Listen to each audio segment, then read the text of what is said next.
Alexander the Great. He was a prince of Macedonia, a student of the great philosopher Aristotle, who at a young age inherited not just a kingdom, but a dream of a world united under a single vision. He led an army, small but forged in the crucible of absolute discipline, an army that moved as an extension of his own relentless ambition. He had humbled the city-states of Greece and torn through the western satrapies of the mighty Persian Empire, and now, on a vast, dust-swept plain in what is now modern-day Iraq, that dream would face its ultimate test. This was the field of Gaugamela. This was the battle for the crown of Asia. Imagine the scene as dawn breaks. On one side, a sea of humanity stretching to the very horizon.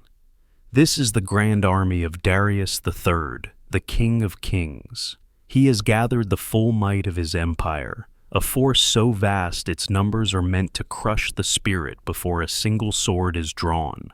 The ground before them has been painstakingly leveled, a perfect stage prepared by Darius himself for his greatest weapon, the terrifying, unstoppable charge of his scythed chariots.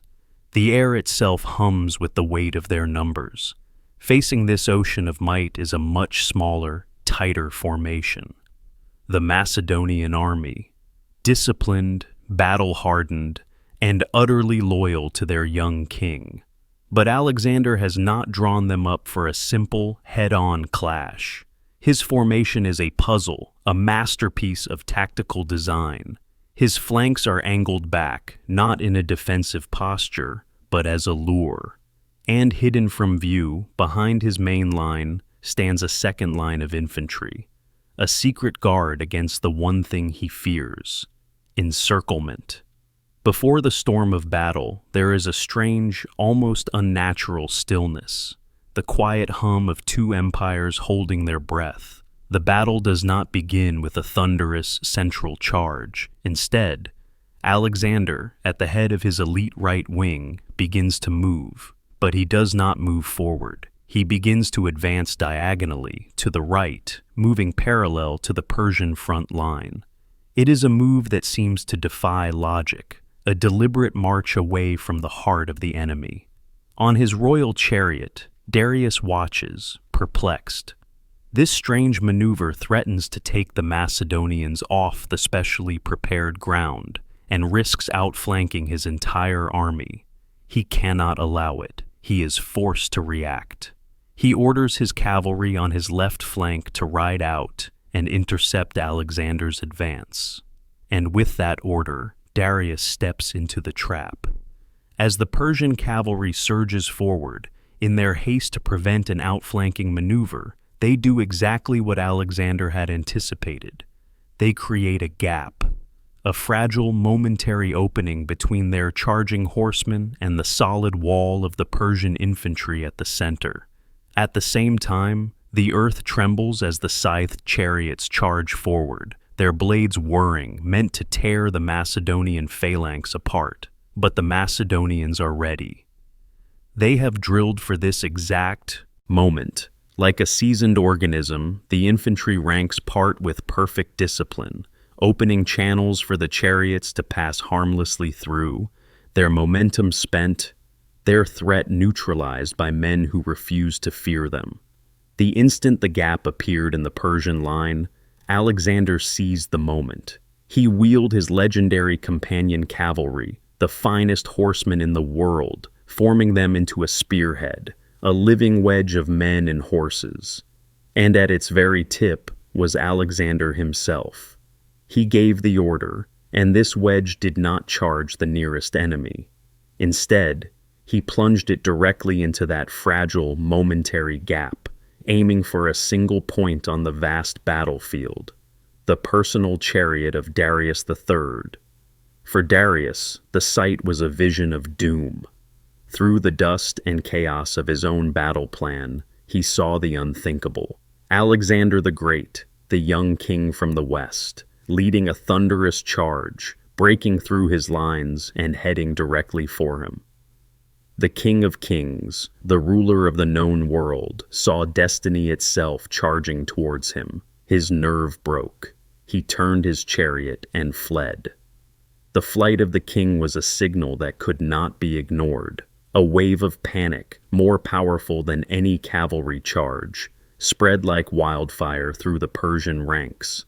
The immense organized army dissolved into a chaotic torrent of men fleeing for their lives. The battle was won, not by overwhelming force, but by a single perfectly timed, psychologically devastating maneuver. The victory at Gaugamela was absolute. It shattered the military might of the Persian Empire. It threw open the gates to the legendary cities of Babylon and Persepolis, and it placed the crown of Asia firmly upon the head of Alexander the Great. Hannibal Barca. He was the son of Carthage, a child who swore a sacred oath upon an altar to forever be an enemy of Rome. This oath was not a fleeting childhood promise. It became the fire that fueled his life's purpose.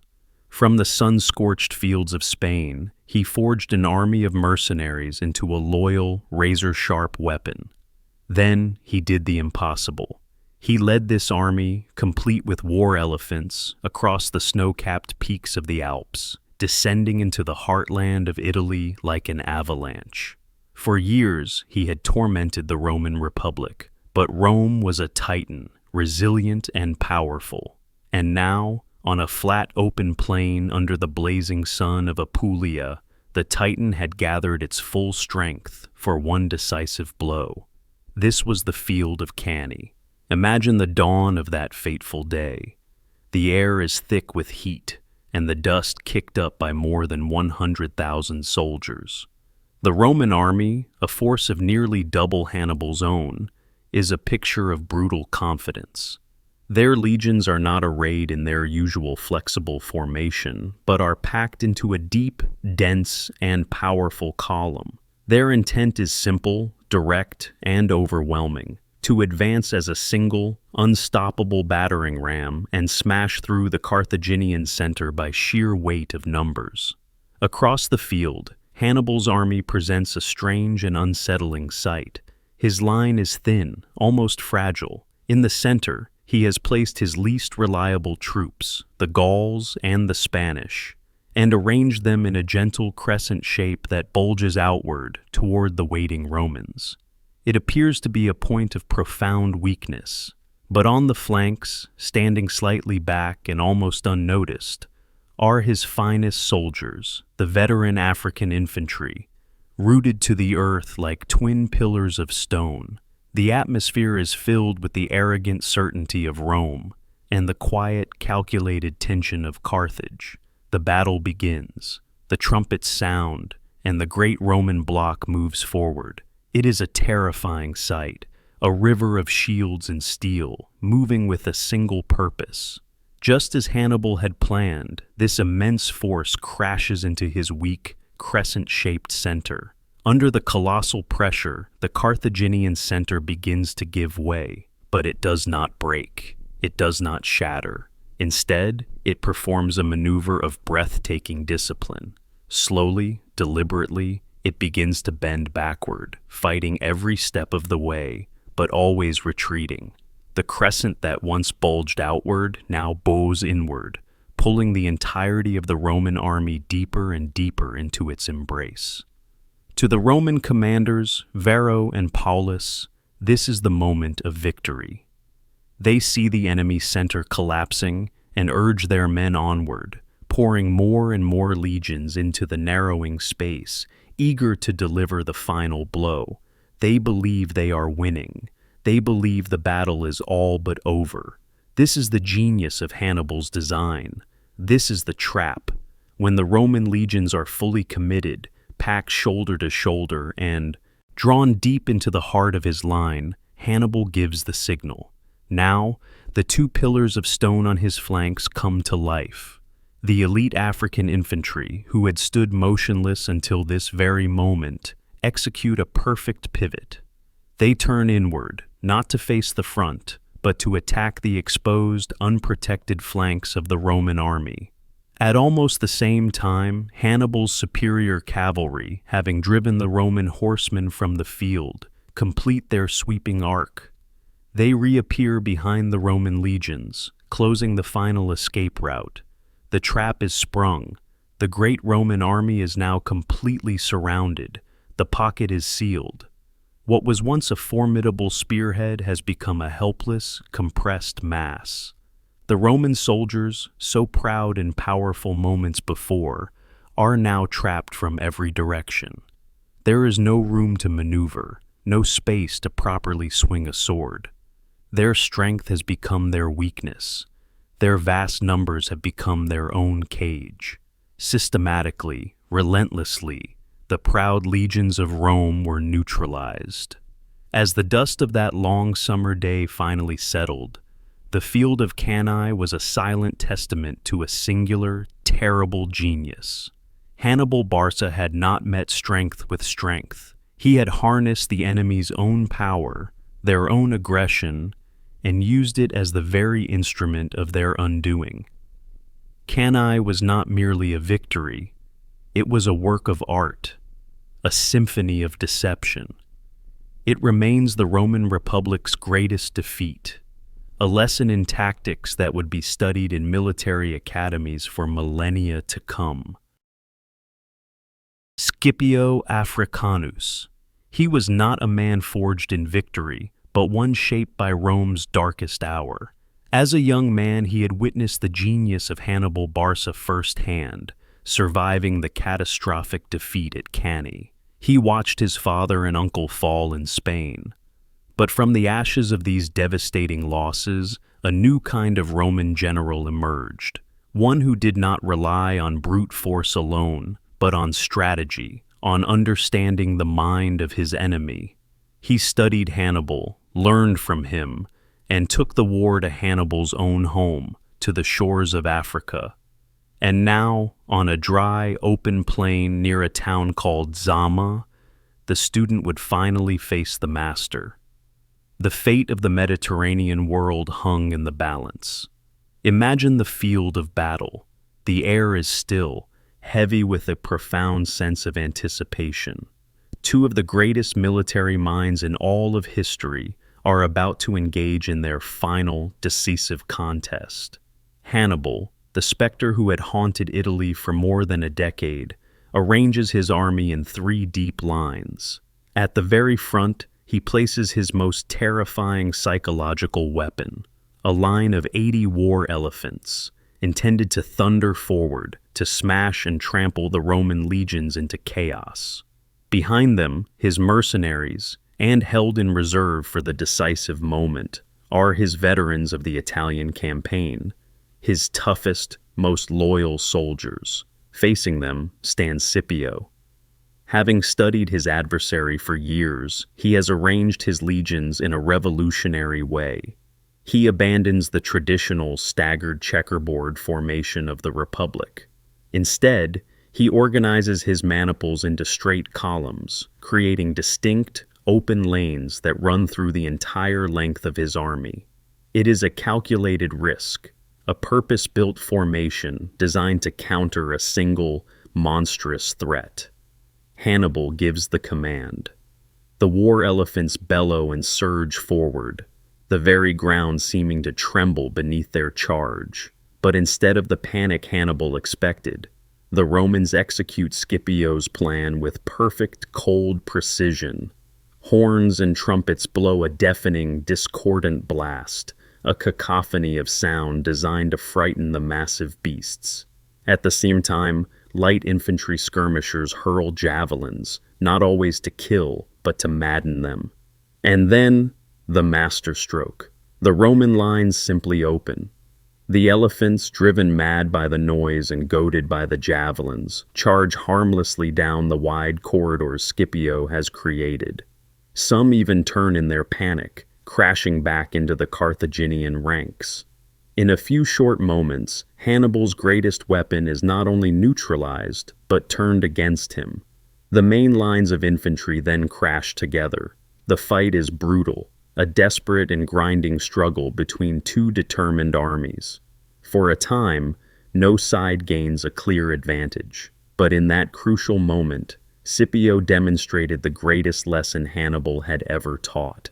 Scipio's cavalry, having defeated the Carthaginian horsemen on the flanks, did not give chase. They did not pursue their fleeing enemy off the battlefield.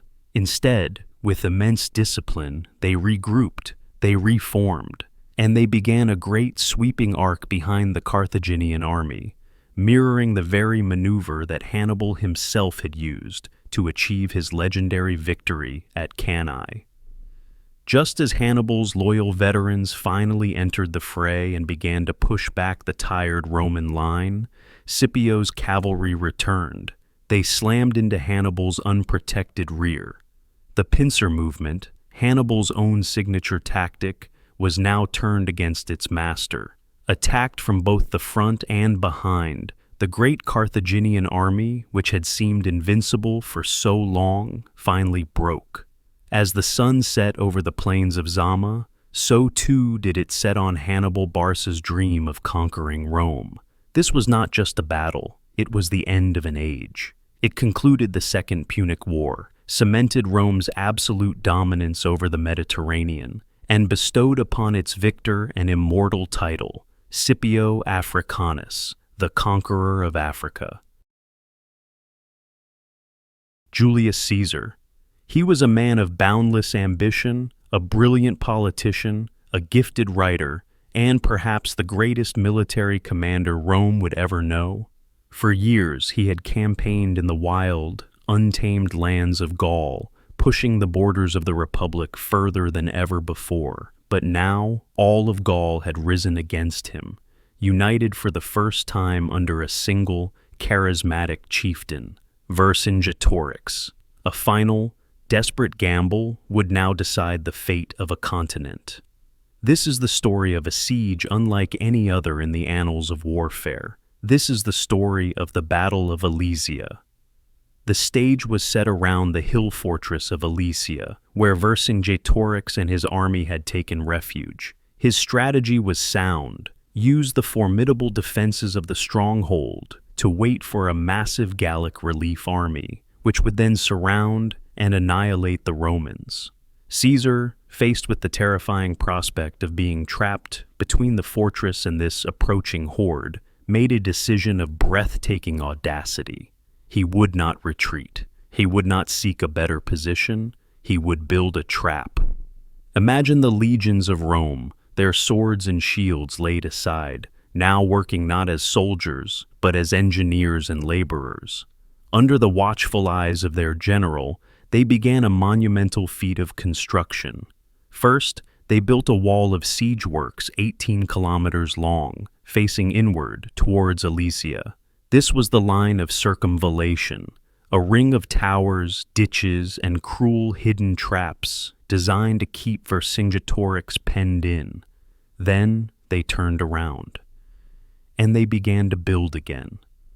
A second, even longer wall, 21 kilometers in length, facing outward, preparing for the inevitable arrival of the relief force. This was the contravallation. When they were finished, the Roman army had imprisoned itself. They now occupied a narrow ring of earth between two powerful enemies, an island of disciplined resolve in a vast sea of hostility. The air was taut, silent, waiting for the storm. And then the storm broke.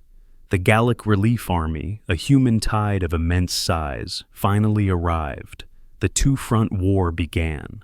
From within the fortress, Vercingetorix launched a desperate assault against the inner wall. From without, the great wave of Gallic warriors crashed against the outer defenses. The Romans were stretched to their absolute limit, fighting for their lives in both directions. A maelstrom of chaos on all sides.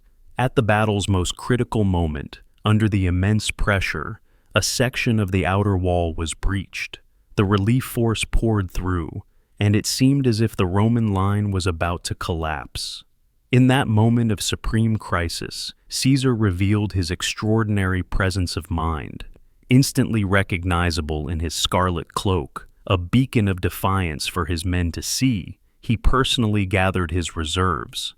But he did not simply rush to plug the gap. Instead, he led a daring cavalry force out of the fortifications, looped wide around the battlefield, and charged directly into the rear of the very Gallic force that was breaking through his lines. This was the decisive, brilliant stroke. The Gallic relief army, so close to victory, now suddenly found themselves attacked from behind by the Roman general himself. Surprise turned to confusion, and confusion turned to panic and collapse. From the high walls of Alesia, Vercingetorix and his warriors watched it all unfold. They saw their last, best hope turning to dust before their very eyes. The great relief army was no more. The resistance was over. A few days later, in a final, solemn act of defiance and surrender, Vercingetorix rode out from the fortress alone. He dismounted before the Roman commander and laid his weapons at Caesar's feet. The siege of Alesia was won. It was more than a victory. It was a masterpiece of military engineering and unflinching nerve that sealed the fate of Gaul, bringing it under Roman rule and paving the way for Caesar to become the undisputed master of Rome. Belisarius. In an age when the memory of Rome's Western Empire was fading, its eastern heart, the Byzantine Empire, still burned brightly. And in its service rose a young general, a man whose name would become synonymous with tactical genius and unwavering loyalty. He was a commander who did not rely on overwhelming numbers, but on the sharpness of his mind and the discipline of his men. Now, on the sun-baked plains of Dara, near the Persian frontier, his legend would be forged. He was about to face the might of the Sasanian Empire, a force that was a river to his stream. This was a battle of intellect against brute force. Imagine the scene. Belisarius, the young Byzantine general, looks out upon a Sasanian Persian army nearly double the size of his own. He knows that to meet them in a traditional head-on clash would be to invite destruction. So, he commands his soldiers not to build walls of stone, but walls of earth. Under his direction, the legions become engineers. They dig a complex and ingenious system of trenches before their position. This is no simple line in the sand. It is a carefully designed network of ditches and ramparts, with calculated gaps and openings. It is a machine, designed not to stop the enemy cold, but to channel, to disrupt, and to break the momentum of the fearsome Sasanian heavy cavalry. His plan is to turn their greatest strength into a fatal weakness. And on the flanks, hidden from view behind low hills, he places his secret weapon, his allied Hunnic horsemen, waiting silently for their moment. When the Persian attack finally comes, the sight is overwhelming. A sea of Sasanian cavalry and infantry surges forward, their confidence absolute, their victory seemingly assured. Their first wave aims directly for the Byzantine center, a thunderous charge meant to shatter the line in a single devastating impact. But as this tide of armored horsemen reaches the Byzantine position, Belisarius's plan is put into motion. The charge, meant to be an unstoppable hammer blow, falters. The trenches shatter their cohesion. Horses hesitate at the sudden drops, formations unravel, and the elite riders find themselves funneled into the very killing zones where Belisarius's archers and infantry can strike them down with maximum effect. Frustrated, the Persians regroup. They commit their forces to a massive, decisive assault on the Byzantine left wing. This is the moment Belisarius has been waiting for. As the Sasanian cavalry focuses all its energy on this one point, becoming utterly engaged in the attack, their own flank becomes exposed. Belisarius gives the signal. The trap is sprung. From behind the hills, the hidden Hunnic cavalry erupts like a storm. They do not charge the front, but sweep around, crashing with incredible speed and force into the vulnerable flank and rear of the attacking Persian army. The effect is one of utter chaos. The Persians, who thought they were on the verge of breaking the Byzantine line, are now themselves attacked from the side and behind. Caught between the disciplined Byzantine infantry to their front and the whirlwind of the Hunnic charge at their back, the Persian wing collapses. Panic spreads like a contagion through the entire Sasanian army. The mighty force, so certain of victory just hours before, now dissolves into a frantic, disorganized rout. As the sun sets, Belisarius stands on the field, not as the survivor of a desperate defense, but as the architect of a flawless victory. The Battle of Dara proved that a brilliant strategic mind, using terrain, discipline, and timing, could triumph over even the most overwhelming odds. It cemented the reputation of Belisarius as one of the last great commanders of the Roman world. Khalid ibn al-Walid. He was a master of the desert, a military genius who, it was said, had never been defeated in a single battle. Once a formidable opponent of the nascent Islamic faith, he would become its most potent champion, earning a title that would echo through the ages.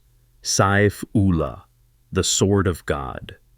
He led a new fervent power that had emerged from the heart of Arabia, now standing at the very gates of the ancient, powerful Byzantine Empire. On the plains bordering the deep gorge of the Yarmouk River, these two worlds were about to collide in a confrontation that would change the world forever. Imagine the vast field where a colossal Byzantine army has gathered. It is a multinational host, drawn from every corner of the empire, a force vastly superior in number, armored in the traditions of Rome, and confident that they will crush the upstart desert warriors. They array themselves in a broad, formidable line, their backs secured, they believe, by the sheer cliffs of the ravine. Facing this colossus is Khalid ibn al-Walid, commanding a smaller, more mobile, and utterly devoted army. He looks at the battlefield and sees what his opponents do not. He sees that the terrain, which the Byzantines consider a defensive advantage, is in fact a cage. There is no path for retreat. He organizes his army not into a single solid block, but into smaller, more flexible divisions. And he creates an elite, mobile cavalry reserve, a force held back from the main line, ready to act as his personal razor-sharp scalpel. The battle would not be a single, thunderous clash, but a grueling test of endurance, a 6-day epic of faith and steel. For the first 5 days, the Byzantines launched furious, relentless assaults. They threw the full weight of their numbers against the Muslim lines. At times, the lines bent. They were pushed back, wavering under the immense pressure, but they never broke. And each time a section of the front was about to collapse, Khalid and his mobile guard would appear as if from a whirlwind. They would strike the attacking enemy's flank, reinforcing the line, repelling the assault, and then vanishing, ready to strike elsewhere. Khalid seemed to be everywhere at once, his mind controlling the flow of the entire battle like a master playing a living game of chess. The decisive turning point came on the 6th day. During the preceding night, under the cover of complete darkness, Khalid dispatched a detachment of his cavalry on a wide, secret maneuver. Their objective? To capture a single, strategic bridge that was the Byzantines' only route of escape from the battlefield. Then, as the final day dawned, the weather itself turned.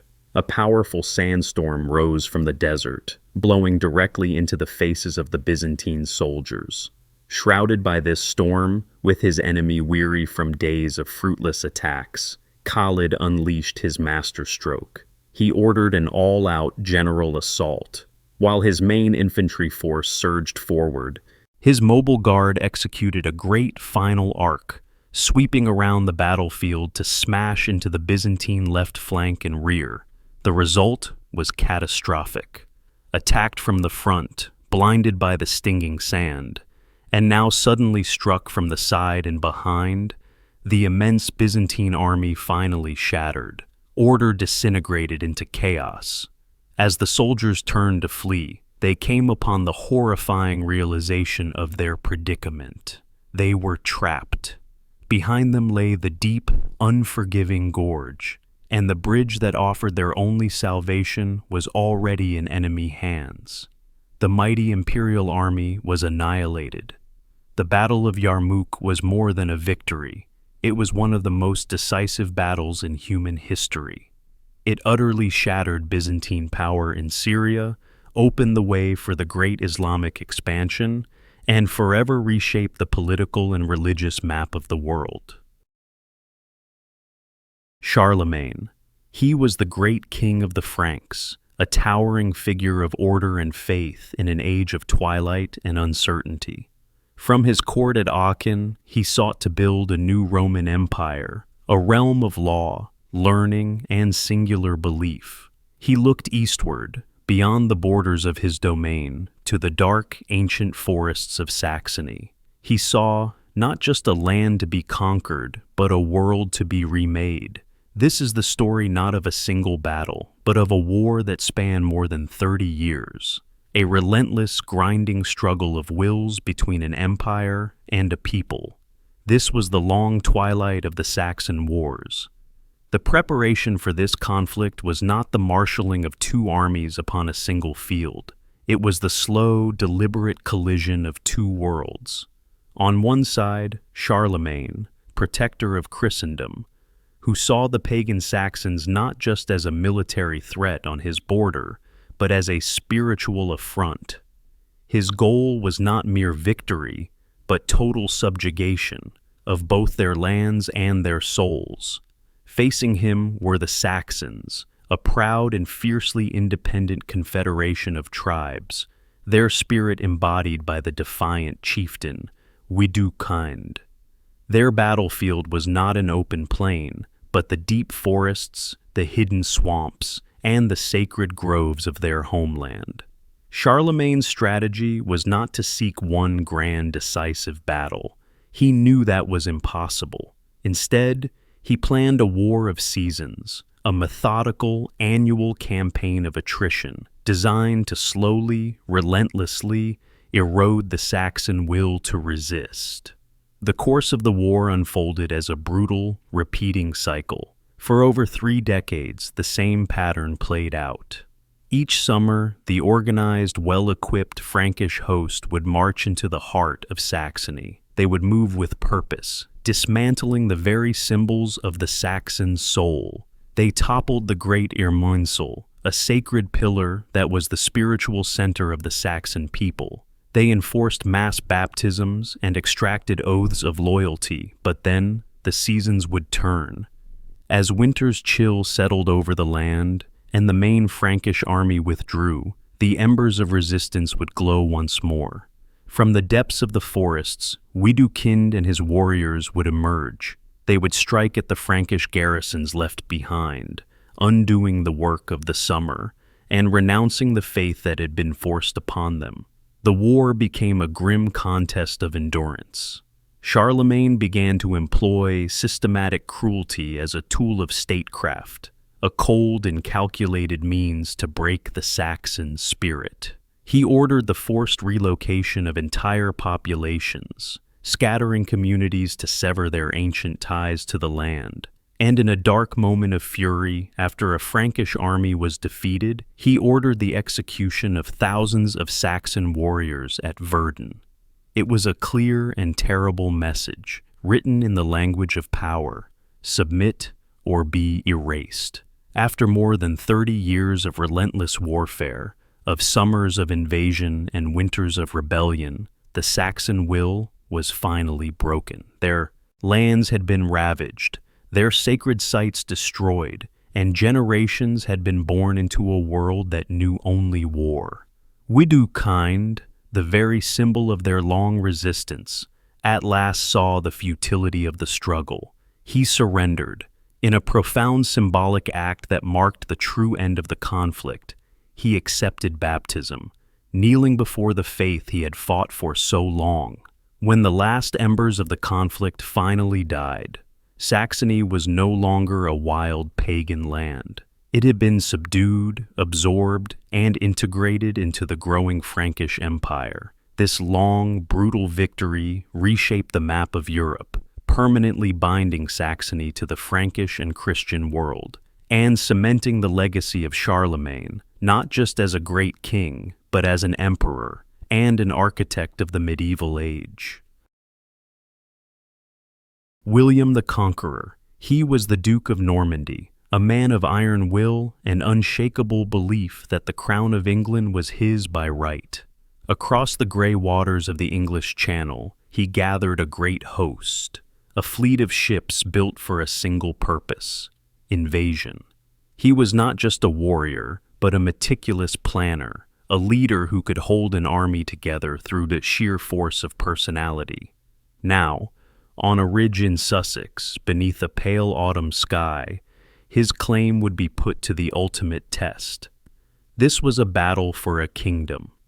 This was the Battle of Hastings. Imagine the scene at the start of that long day. On the high ground, atop what would become known as Senlac Hill, the Anglo-Saxon army stands firm. They are weary, having force-marched the length of England to meet this threat. But they hold the advantage of the hill. Commanded by their king, Harold Godwinson, they have formed a dense, overlapping shield wall. It is a near impenetrable barrier of wood, leather, and steel, a living fortress stretching across the crest of the ridge. Their plan is born of simple, brutal effectiveness. Hold the line and let the Norman invaders break themselves upon it, like waves against a cliff. Down below in the valley, William of Normandy gazes up at the formidable challenge before him. His army is a tapestry of different strengths, lines of archers, solid blocks of infantry, and his greatest weapon, the thunderous charge of his heavily armored Norman knights. The air is still, the pre-battle silence broken only by the whisper of the wind through the grass and the soft clink of metal and leather. The battle opens with a volley of arrows from the Norman bowmen, a dark cloud rising into the air. But they fall almost harmlessly, glancing off the raised roof of Saxon shields. Next, the Norman infantry begins the arduous climb, surging up the slope only to be met by the unyielding wall and viciously thrown back. Then, William unleashes his knights. Again and again, the armored tide of horsemen charges up the hill, a terrifying sight of power and momentum. And again, they are stopped dead, their lances shattering, their horses faltering as they crash against the resolute Saxon shield wall. For hours, the battle rages in this stalemate. The Norman tide washes against the Saxon cliff, but the cliff does not yield. As the day wears on and morale begins to fray, William, seeing his army on the verge of exhaustion, resorts to his most dangerous and brilliant tactic. He gives a quiet command. A group of his knights charges forward, engages for a moment, and then, in a convincing display of fear, they turn and flee back down the hill, as if broken and in a full-blown panic. The ruse works. Some of the Saxons, hot-blooded and believing victory is at hand, forget the iron discipline that has kept them safe all day. They break from the shield wall, shouting in triumph as they charge down the hill in pursuit. And as soon as these eager warriors reach the flat ground, separated from the safety of their main formation, the trap is sprung. The fleeing Norman knights suddenly wheel their horses around, their feigned panic transforming into cold purpose. They surround the reckless pursuers and cut them down. This deadly play was performed again, and then again. Each feigned retreat lured another small group of Saxons from their fortress of shields, slowly, methodically, creating gaps and weaknesses in the once unbreakable line. Late in the day, as the sun began its descent and both armies were locked in a state of mutual exhaustion, a stray arrow, fired high into the air, found its fateful mark. It struck King Harold in the eye. The fall of the king was a blow from which the Saxon army could not recover. It broke their heart, their courage, and their line. The great shield wall, the symbol of their defiance, finally collapsed. Order dissolved into a desperate retreat. William had won the hill. He had conquered not just with force, but by patiently and cruelly dismantling the discipline and will of his enemy. The Battle of Hastings was over, and with it, the destiny of England was sealed. This single victory opened the door for the Norman conquest, an event that would forever change the language, the culture, and the future course of an entire nation. Saladin. He was the sultan who united the fractured forces of Islam, a warrior known as much for his chivalry as for his brilliant military mind. He rose from the deserts and cities of the Near East, a patient, unifying force with a singular driving ambition to reclaim the holy city of Jerusalem from the Crusader kingdoms that had held it for nearly a century. He knew the strength of his enemy, the devastating head-on charge of their heavily armored knights, and he knew better than to face it on their terms. This is the story of a battle won not by the sword, but by the sun, the sand, and a perfect, patient, and terrible plan. This is the story of the Battle of Hattin. The preparation for this battle began not with a call to arms, but with a strategic lure. Saladin laid siege to the Crusader fortress of Tiberias on the shores of the Sea of Galilee. This act placed the king of Jerusalem, Guy of Lusignan, in an impossible position. He faced a fateful choice: allow the fortress to fall or lead the entire army of his kingdom on a perilous march across a sun-scorched, waterless plateau in the suffocating heat of high July. King Guy chose the march. He chose the trap. As the great Crusader host, a river of armor and banners, began its slow journey, Saladin did not move to confront them. He simply waited. His army, born of the desert and accustomed to its cruelties, moved with silent efficiency. They seized control of every well, every spring, every last drop of water along the Crusaders' path. They did not need to build walls or fortifications. The landscape itself, barren and unforgiving, was being turned into a silent, lethal ally. The Crusaders' march quickly devolved into a living nightmare. Their first enemy was the sun, a relentless hammer in the sky that baked the soldiers inside their metal armor. Thirst, once a discomfort, became a torment, a dry, rasping agony that stole their strength and clouded their judgment.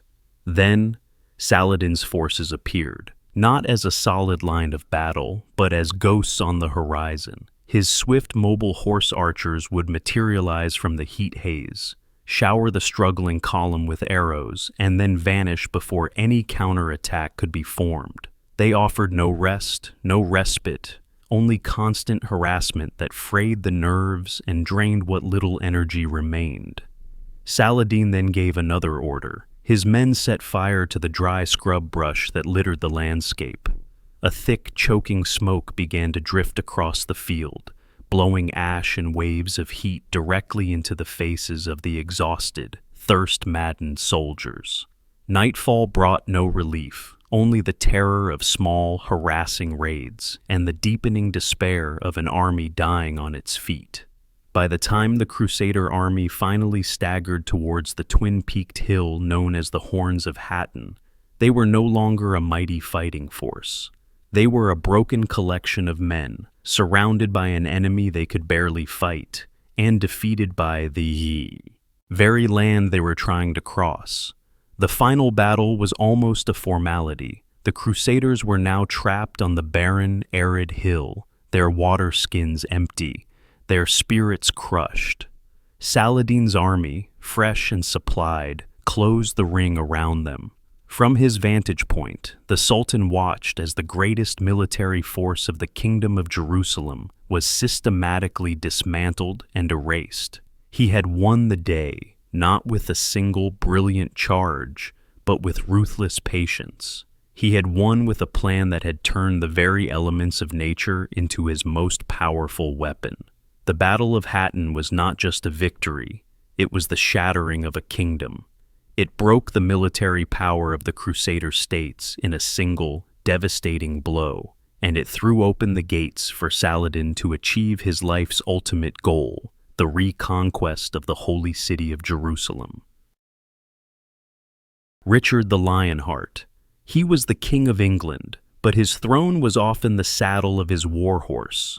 He was the embodiment of the chivalric ideal, a fearsome warrior and a brilliant commander who had left his kingdom behind to embark on the great spiritual adventure of his age, the Third Crusade. He came to the Holy Land not as a mere pilgrim, but as a force of nature to challenge the legendary Sultan who had reclaimed Jerusalem, Saladin. This is the story of a long march under a relentless sun, a supreme test of discipline that erupted into a thunderclap of decisive action. This is the story of the Battle of Arsuf. Imagine a long column of men marching south along the shimmering coast of the Levant. The brilliant blue of the Mediterranean is on their right, a constant, silent companion. On their left, the dusty hills and the ever-present unseen threat of Saladin's army. Richard the Lionheart is leading this crusader host, and his plan is one of iron-willed patience. His orders are absolute. The army is to maintain its formation at all costs. The infantry march on the exposed landward side, their shields and spears forming a slow-moving wall. Inside this protective shell march the knights, the army's precious, powerful core, their horses restless, their armor gleaming in the oppressive heat. No one, Richard has commanded, is to break rank to charge, no matter the provocation. Meanwhile, Saladin's strategy is one of 1,000 cuts.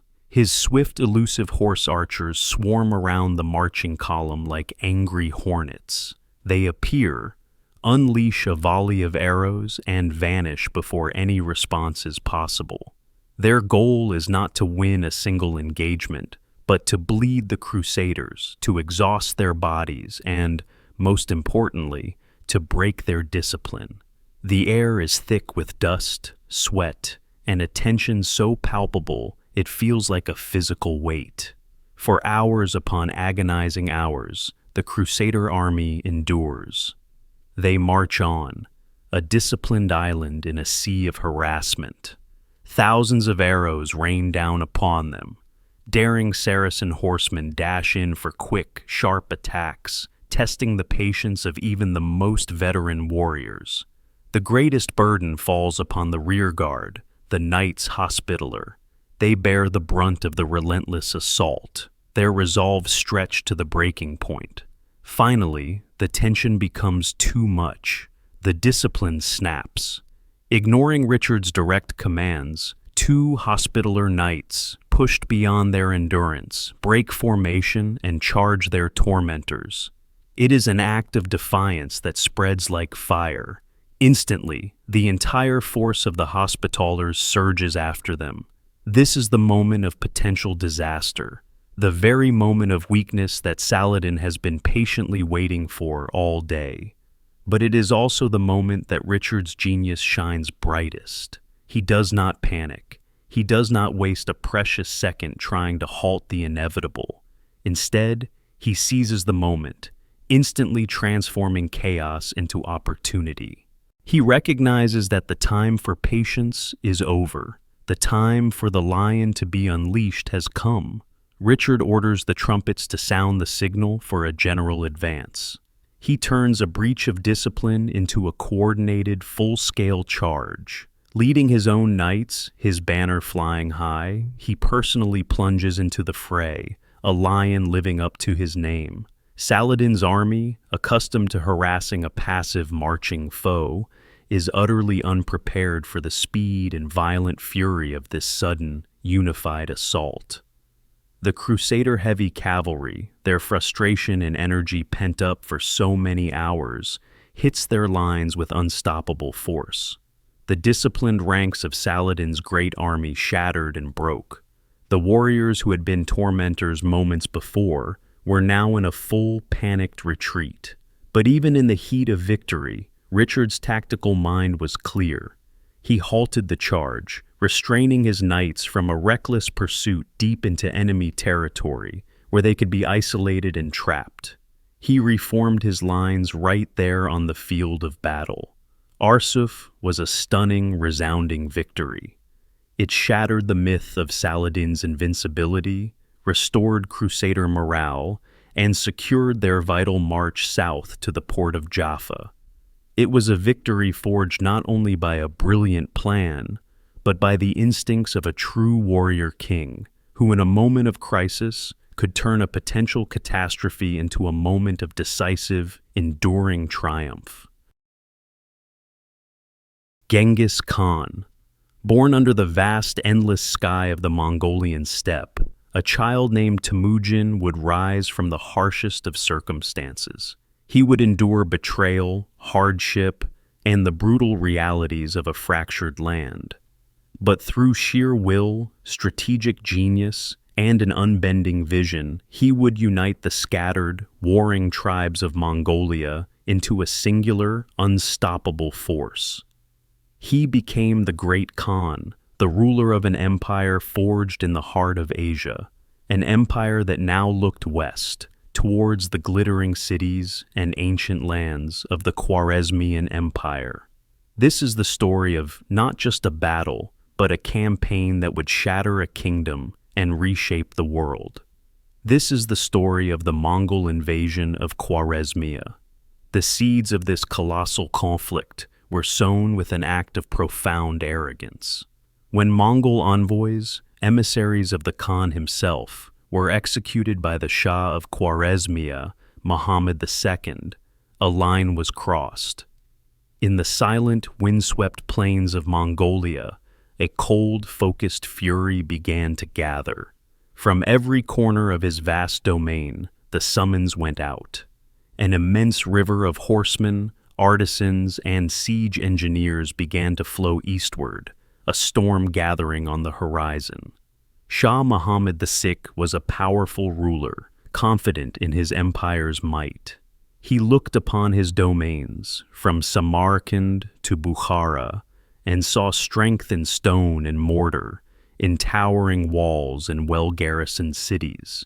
His strategy was born of this confidence. Believing no army could sustain a long siege in his lands, he made a fatal decision. He scattered his formidable legions like seeds in the wind, distributing them among his major cities, convinced their fortifications would wear the Mongols down. But Genghis Khan saw the world differently. He saw the empire not as a collection of forts, but as a living body, with arteries, a heart, and a nervous system. While the Shah looked at his walls, the Khan looked at the spaces in between. His vast network of spies and merchants had painted a map of the enemy's soul in his mind. He knew their trade routes, their water sources, their political divisions, and he planned not a simple assault, but a campaign of breathtaking audacity. The invasion began as a whisper, a diversion. The first move on this grand chessboard was made by his two most trusted generals, Jebi and Subutai. They led a force on a sweeping raid, a brilliant and conspicuous attack that drew the eyes and the armies of the Shah. As Shah Muhammad II focused his attention on this northern flame, he was blind to the true danger, blind to the masterstroke that was about to unfold. For far away, unseen, unheard, Genghis Khan himself was on the move. He was leading the main body of his army not towards the fortified border, but towards an impassable barrier, the Kizilkum Desert, the Red Sands, a sun-scorched, waterless anvil stretching for nearly 500 kilometers, a place that military wisdom deemed impossible for any large army to cross. Imagine the scene, a silent, disciplined host moving through a sea of red sand under a canopy of silent stars. No war horns, no grand banners, just the soft thunder of countless hooves, the creak of leather, and the unwavering resolve of a force led by the Khan himself.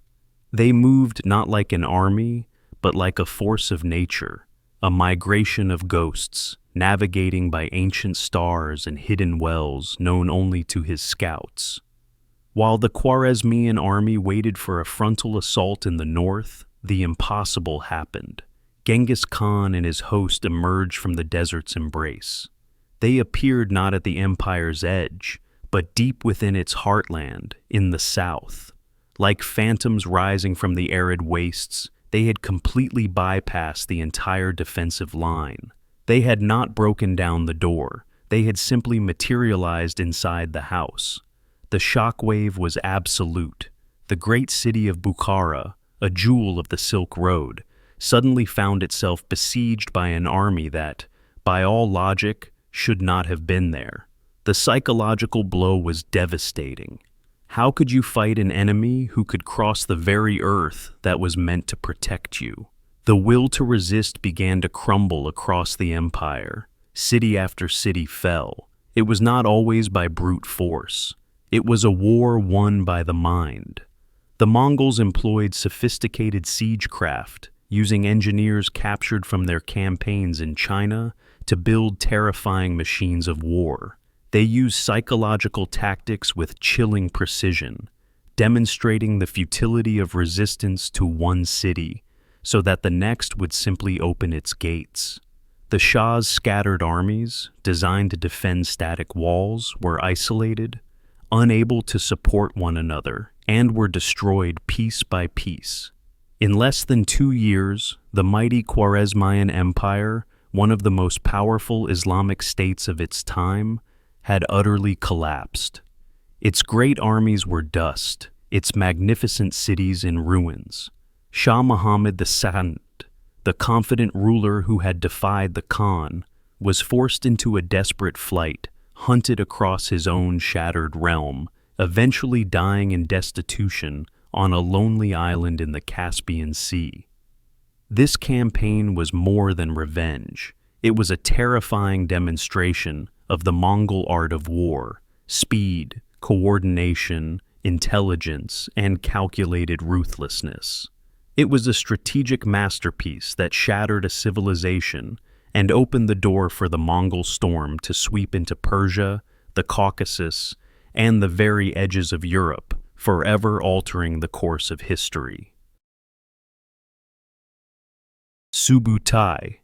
He was one of the 4 hounds of the great Khan, a general whose name was whispered with awe and terror from the plains of Mongolia to the heartlands of Persia. He was not a prince or a king, but a master of strategy, a man who saw the world as a vast chessboard. Alongside his brilliant counterpart, Jebi, he led a Mongol reconnaissance force on an extraordinary expedition, a great sweeping arc that took them deep into the unknown territories of the European steppe. Here, they would encounter a new kind of foe, a proud coalition of Rus's princes and their Cuman allies. This is the story of a battle that was not a battle at all, but a perfectly executed trap, laid across hundreds of kilometers of open country. This is the story of the Khalkha River. Imagine the scene. The small, disciplined Mongol army looks across the plains at a vast, confident host. The princes of the Rus, chief among them Mstislav the Bold, see a band of nomads, far from home, and ripe for a glorious victory. They are a patchwork of different armies, united in purpose but divided in command. Subutai looked at this enemy, and he saw not their strength in numbers, but their fatal weakness, their arrogance. He would not meet them in a head-on clash. He would not give them the straightforward battle they craved. Instead, he would weave a trap, not of ropes and nets, but of distance, time, and the enemy's own pride. The plan was set in motion. The Mongols would not fight. They would run. The great feigned retreat began. For 9 long days, the Mongol army turned and fled eastward, To the pursuing Rus and Cumans, it was a glorious sight. They saw what they wanted to see, a panicked enemy, broken and fleeing for their lives. Mstislav the Bold, true to his name, urged his forces onward, relentless in their pursuit. The chase became a marathon of attrition. Slowly, methodically, the great coalition army began to unravel. The faster Cuman horsemen and the eager vanguards of the Rus's princes surged ahead, leaving the slower, heavier infantry far behind. Their lines became stretched, thin, and disorganized, a long, fragmented column of men scattered across the vastness of the steppe. Every day of the pursuit they grew more exhausted, more disordered, and more certain of their impending victory. And every day they were drawn deeper into Subutai's grand design. After 9 days, the exhausted, overconfident vanguard of the Rus-Cuman army finally reached the banks of a small river called the Kalka, and there, their pursuit came to an abrupt end. The Mongol army suddenly stopped. Their feigned flight was over. In an instant, the illusion of a panicked rabble vanished. With the silent, terrifying efficiency of a perfectly honed machine, they wheeled around, reformed their ranks, and presented a flawless line of battle to their pursuers. The trap was sprung. The Rus-Cuman vanguard, arriving piecemeal, breathless, and utterly disorganized, had no time to form a proper defense. They had been chasing a ghost and had found a wall of steel. The battle was a systematic, merciless dismantling of a force that had already been defeated by strategy. The Mongol horse archers, masters of their craft, circled the confused enemy, raining down arrows from all sides. The Mongol heavy cavalry then charged, crashing into the faltering, broken lines. The princes of the Rus, so confident just hours before, now found themselves in a battle they could not win, a battle that had been decided long before the first sword was drawn. The Battle of the Kalka River was a brutal lesson in the art of war. It was a demonstration of how a brilliant commander could use the landscape itself as a weapon, and how an enemy's pride could be turned into their most fatal flaw. This devastating victory was a terrifying prologue, a chilling omen of the full Mongol storm that was yet to come, a storm that would one day break upon the kingdoms of Europe. Tranhung Dao. He was the Grand Prince of Daivid, a commander whose name had become a symbol of defiance against the most powerful empire the world had ever known. Twice before, he had faced the seemingly unstoppable Mongol hordes, and twice he had pushed them back from the borders of his homeland. Now, the Great Khan had launched a third invasion, a naval force of immense power, determined to finally crush the stubborn kingdom. But this commander understood something profound. He knew the soul of his land, the rhythm of its tides, and the power that lay hidden within its flowing rivers. This is the story of a battle that was not a contest of numbers, but a masterpiece of intellect, patience, and the art of turning nature itself into a weapon. This is the story of the Bakdang River. The preparations were made in quiet diligence. The trap was not forged of steel or stone, but of wood, water, and time. In the wide, silty bed of the Bakdang River's estuary, thousands of massive, iron-tipped wooden stakes were driven deep into the mud. They were placed with immense care, their sharpened points angled toward the sea, their tops hidden just below the surface of the water at the peak of high tide, completely invisible to any passing ship. The plan conceived by Tranhung Dao was not to meet the fleet of Omar Khan in a conventional, head-on naval battle. That would be suicide. Instead, his plan was to lure the tiger into a cage crafted from the river itself. Along the banks, hidden in the dense mangrove forests and the labyrinthine network of streams, thousands of soldiers and a fleet of small, nimble boats lay in wait. The air was still, but beneath the quiet surface of the water, a lethal secret was waiting for its prey. When the Mongol fleet, confident and vast, sailed into the mouth of the river, they saw only what they expected to see: a few small Vietnamese boats, seemingly insignificant. Believing their enemy to be in a panicked retreat, the great warships began their pursuit. Just as Tran Hung Dao had anticipated, the small Dai Viet boats engaged briefly, then turned and fled, drawing the entire enemy fleet deeper and deeper into the river's embrace. They sailed directly over the hidden field of stakes, the high tide giving them safe passage. Once the entire Mongol fleet was inside the designated killing zone, Tran Hung Dao waited. He watched the sun, he watched the water, waiting for the single most important moment: the turning of the tide. As the powerful current began to reverse its flow, pulling back towards the sea, he gave the order. From the mangroves and hidden streams on both banks, the swarm of small Vietnamese boats surged forth. They did not attack with the aim of sinking the great warships. Their purpose was to harass, to confuse, to pin the enemy in place. The Mongol fleet, thrown into disarray by the sudden, ferocious assault, was held fast, struggling against the current, right above the waiting stakes. Then, as the tide fell with astonishing speed, the trap was revealed. The heavy, formidable Mongol warships began to shudder and groan. They were no longer floating. They were being impaled from below, caught and held fast by the sharpened wooden stakes that now rose slowly from the water. The sight was one of complete devastation. The massive warships, the pride of the invasion force, were trapped, pierced, and listing helplessly in the mud. The mighty fleet was utterly neutralized, imprisoned by the river itself. Now, the small Vietnamese boats swarmed around the immobile giants.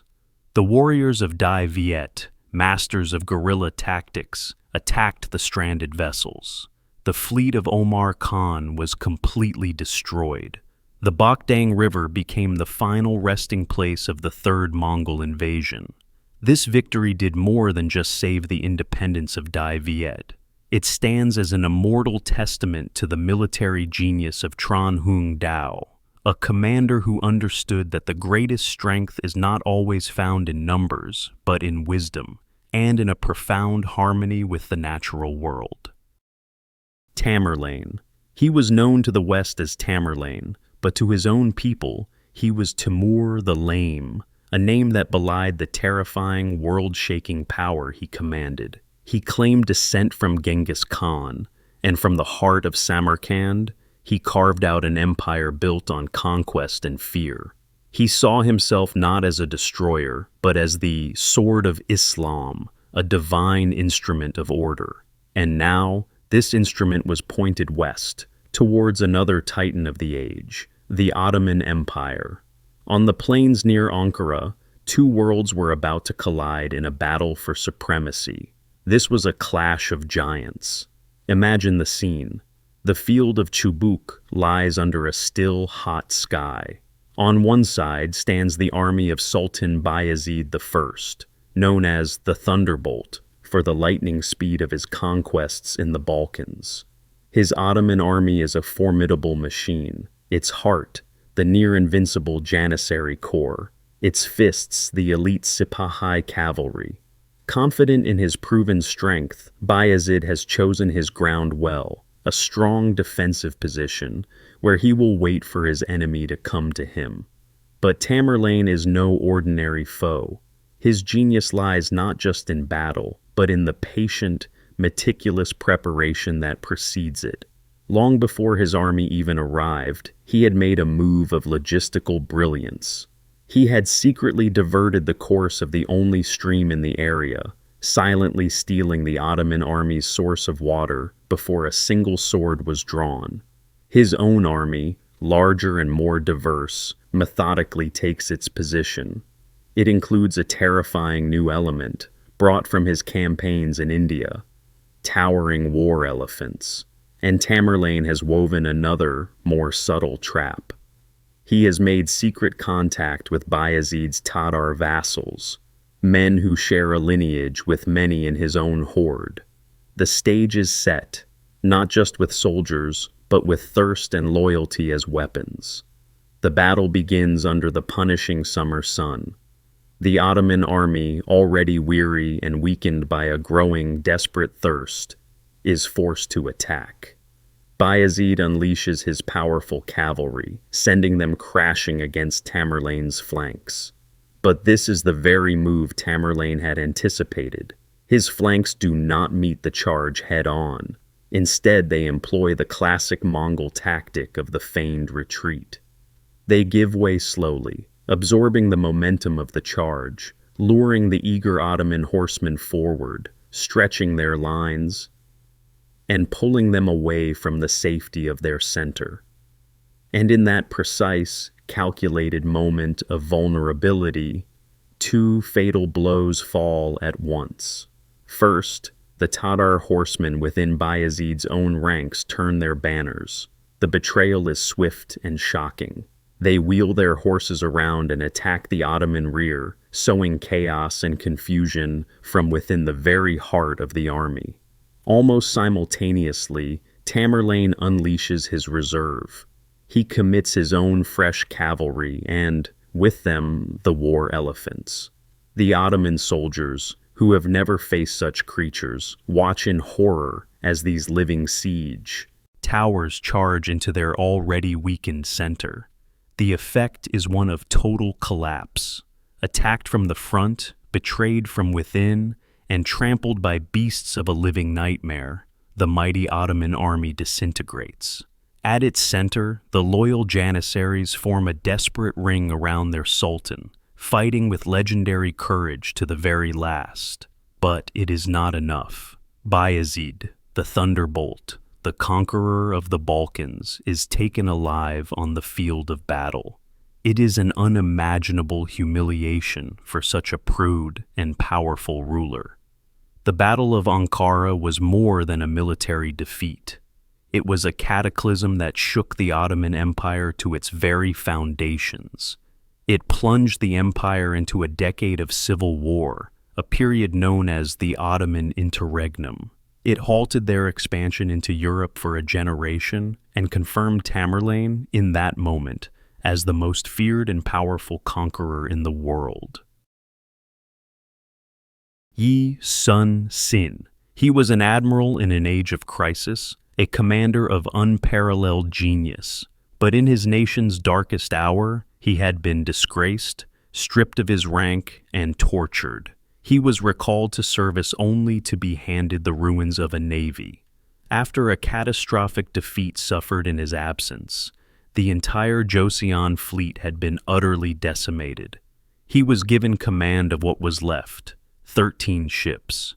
Facing him was a tide of steel and wood, a formidable Japanese fleet of at least 133 warships, sailing to deliver the final, killing blow. Any other commander would have retreated. Any other commander would have seen only despair. But Yi Sun Sin saw a chance, a single, desperate opportunity. This is the story of a battle that should have been impossible. This is the story of Myeongyang. The preparation was not one of naval power, but of profound intellect. Yi Sun Sin chose his battlefield with meticulous care. The Myeongyang Strait, a narrow, churning channel notorious for its incredibly powerful and treacherous currents.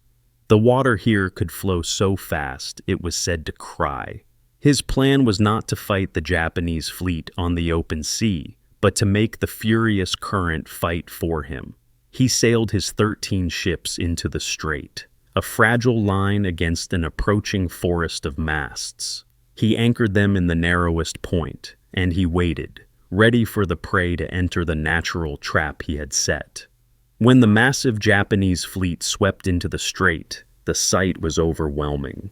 More than 100 ships bearing down on a mere 13. In the face of these impossible odds, fear took hold. Even Yi's own captains hesitated, their ships holding back.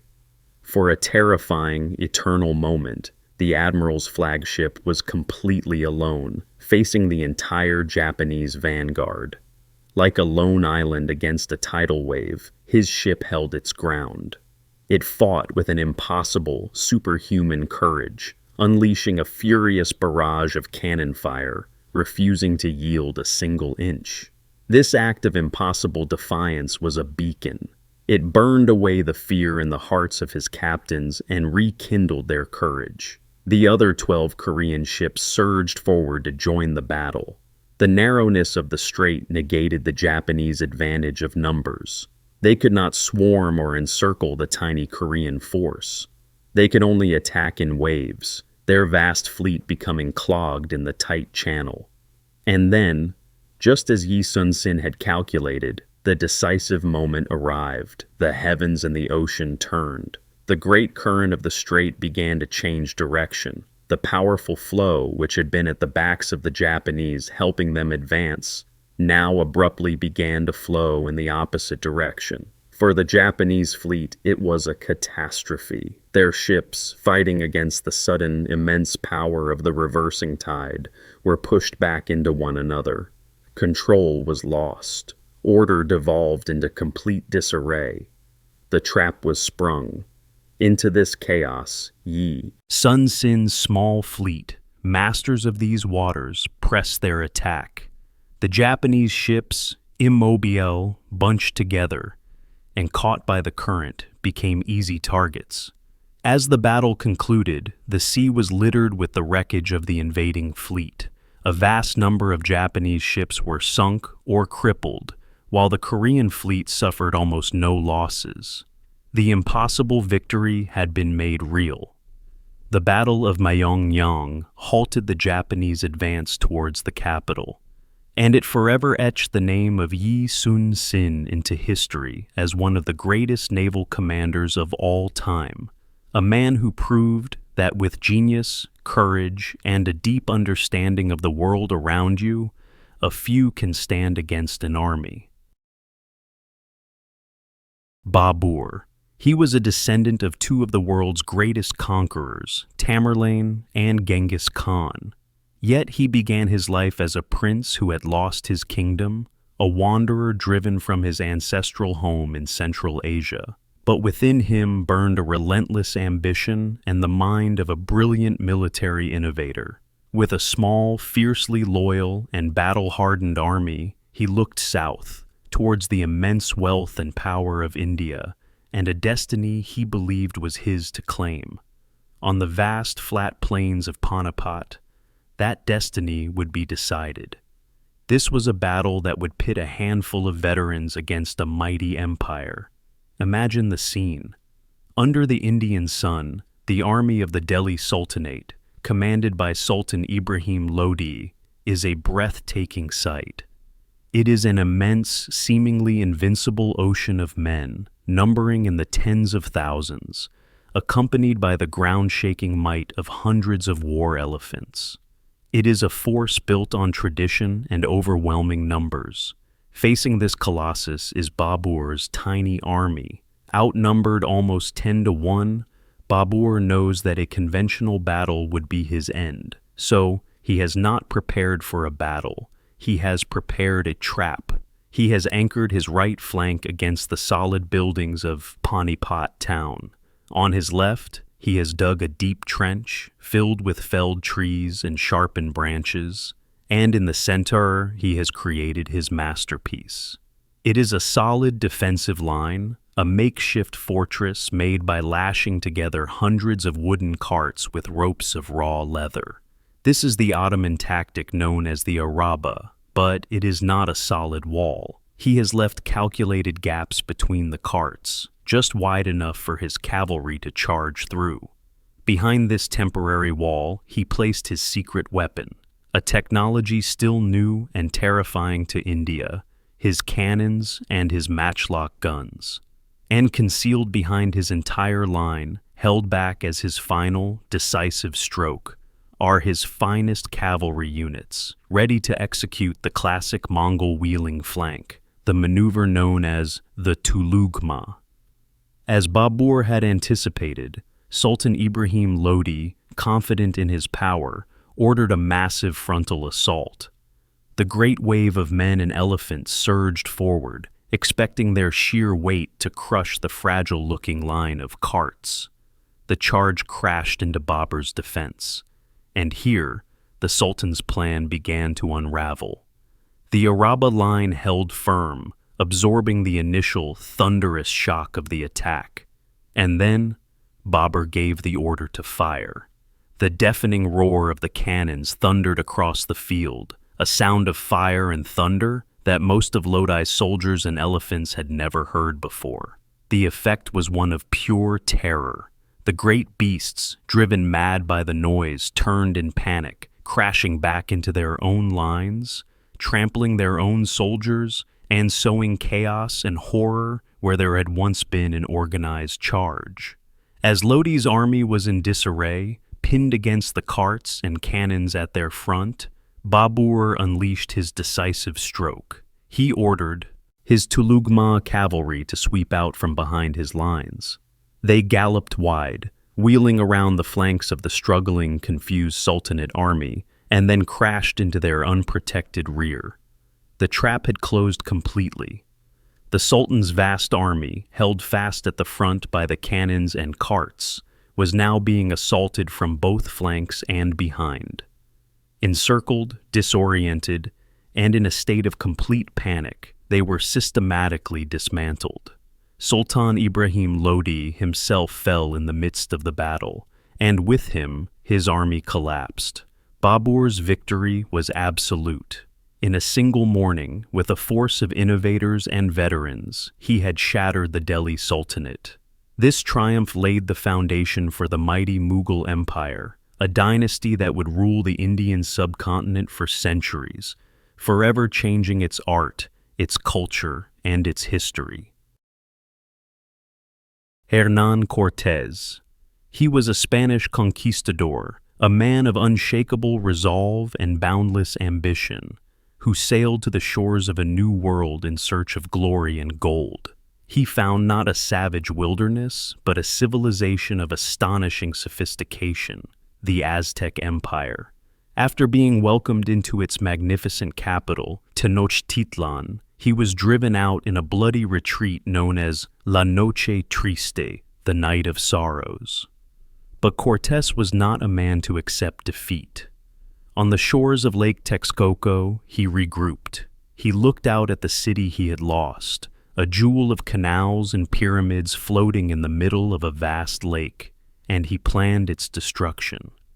This is the story of not just a siege, but the conquest of a city on water. The preparation was a testament to impossible ambition. How do you lay siege to an island city, a metropolis connected to the mainland only by long, narrow causeways that could be easily cut? Cortés's answer was a miracle of military engineering. He would not attack the city from the land alone. He would attack it from the water. He ordered the construction of 13 small, swift warships called brigantines. These were not built at the lake's edge. They were built on the coast, then painstakingly disassembled. His men and his thousands of native allies, tribes who had long suffered under Aztec rule and now burned for revenge, carried these ships piece by piece over the rugged mountains. On the shores of Lake Texcoco, they were reassembled, transforming this inland body of water into a naval battleground.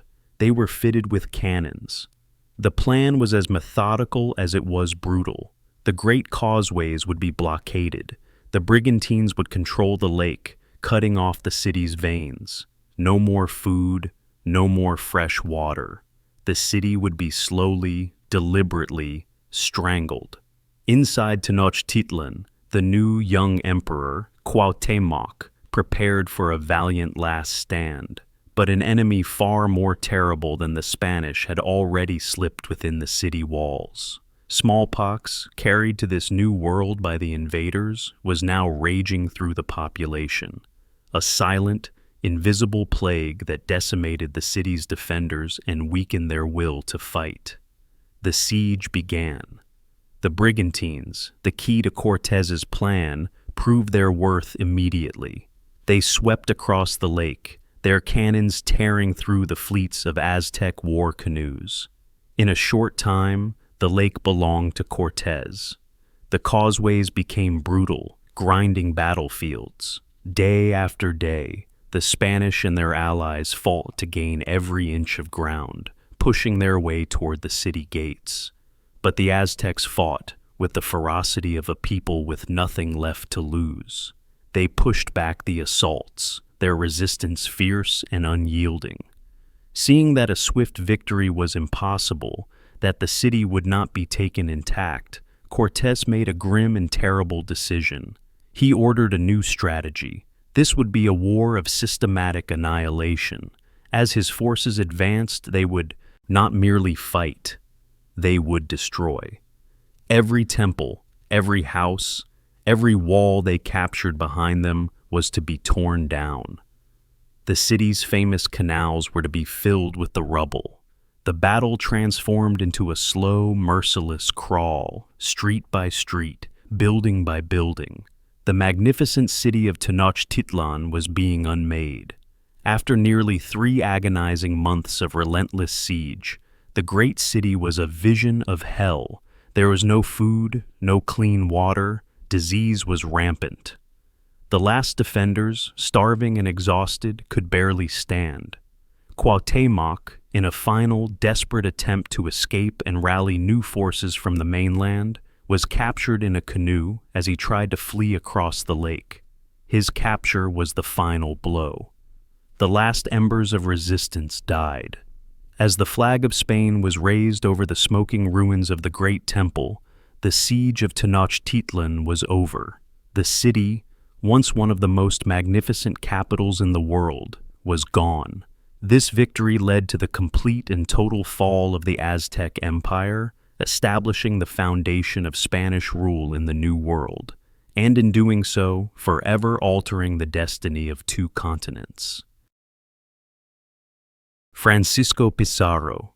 He was a Spanish conquistador, a man hardened by a life of obscurity and driven by an unyielding ambition for wealth and renown.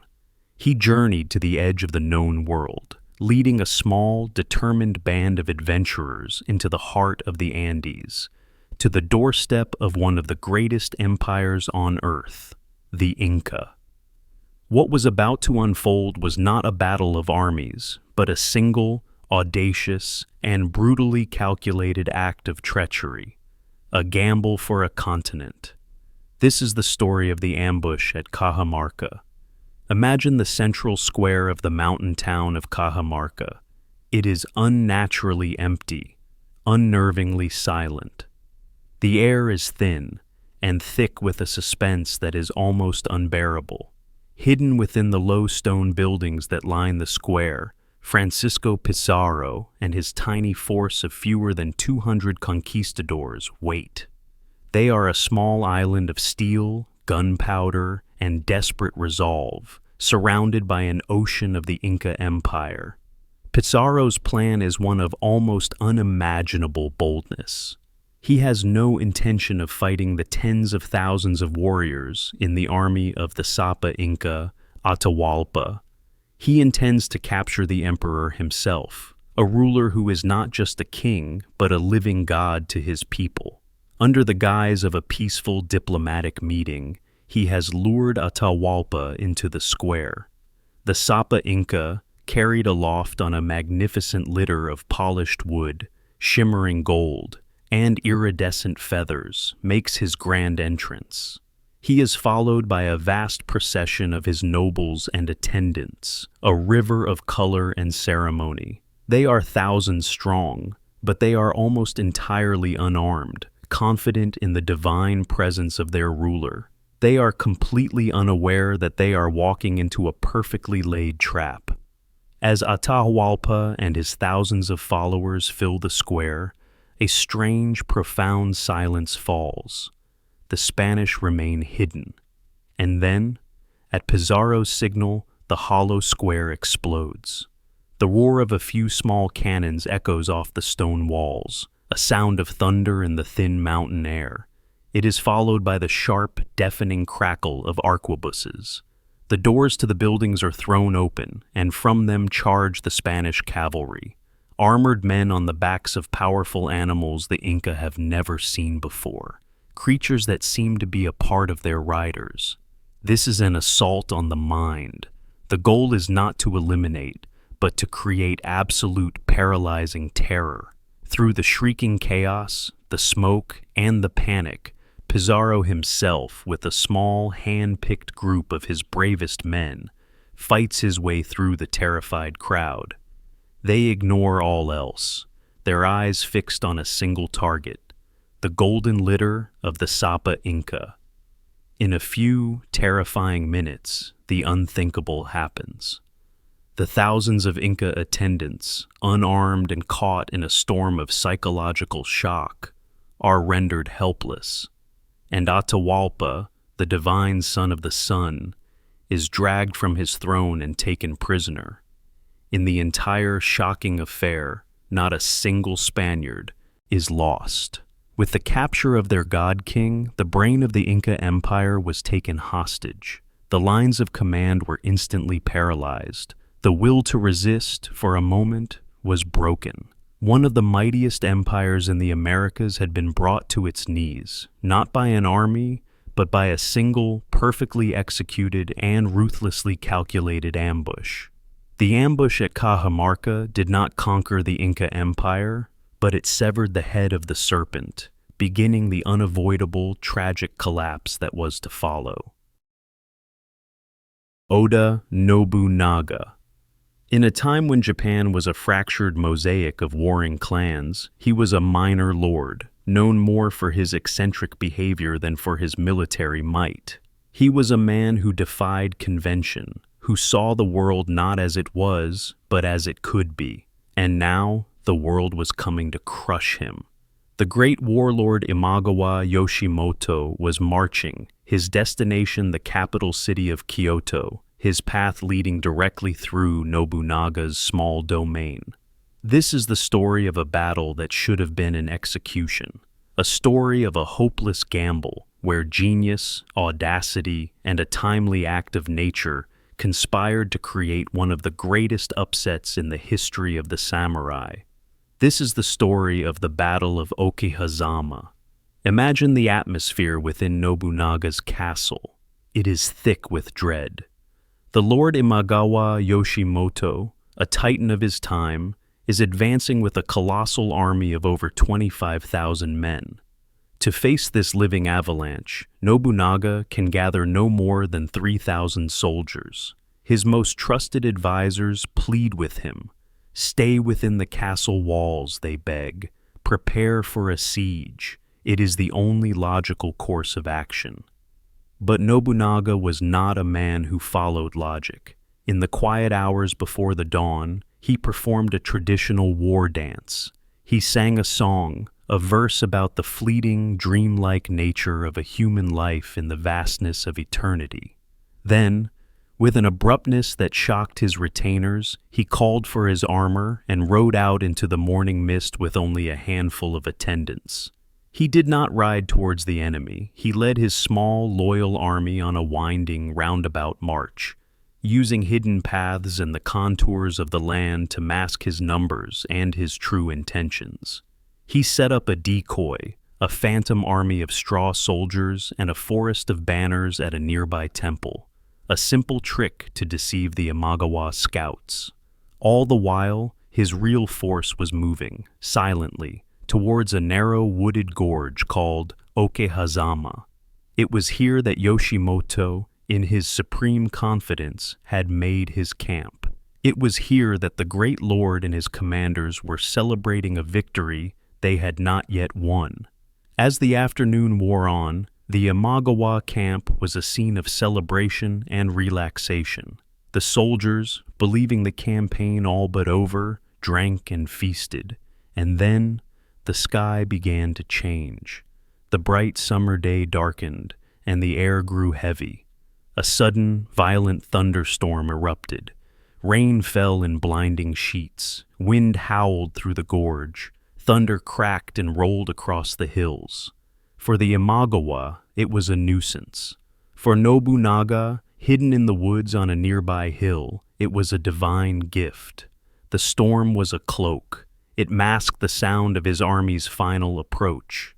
It turned the enemy camp into a scene of confusion. And as the tempest reached its furious peak, Nobunaga gave the order. His small army burst from the tree line. They did not engage the vast perimeter of the Imagawa host. They moved as one, a single focused spear point, aimed not at the army but at its heart.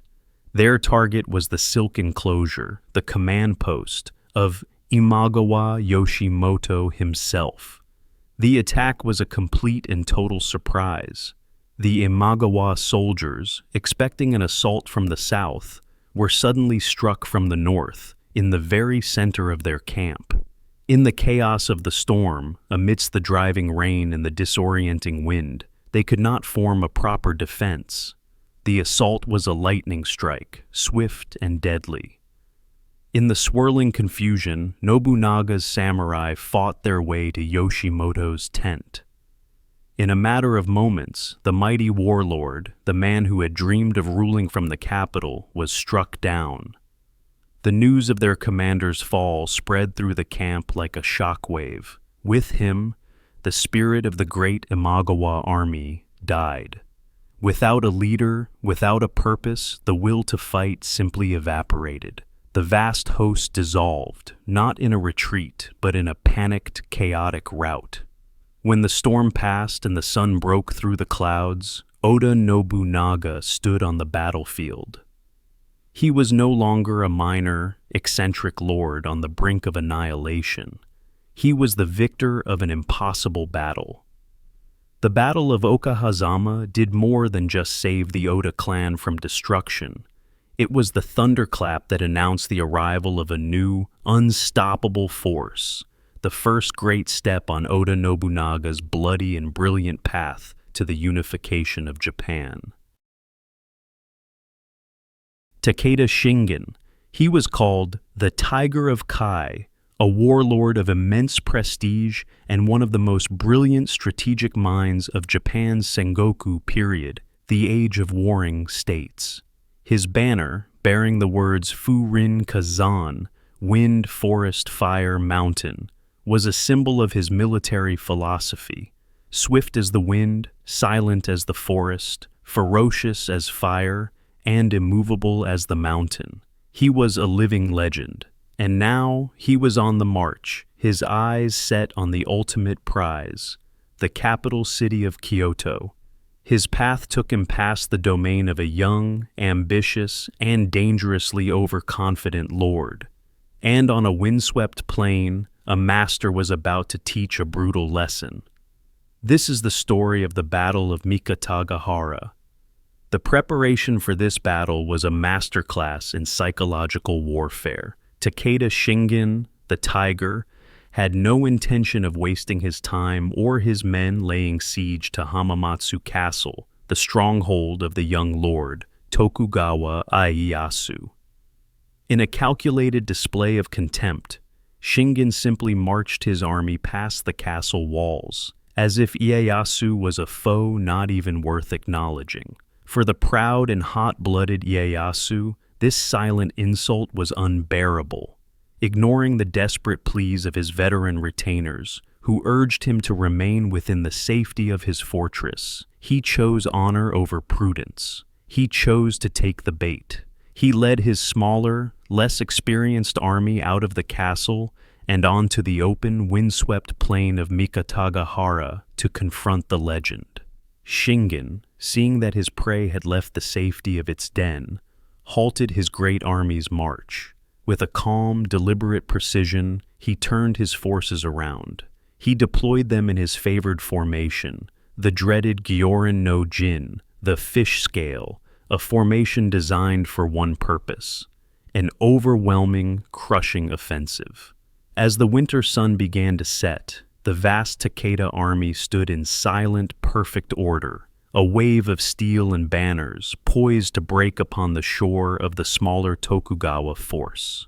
The battle did not begin with a sudden, furious charge. Shingen, the master of the mind, simply let the Tokugawa army wait. He let the tension build, letting the cold in their own inexperience gnaw at their courage. Minutes stretched into an eternity.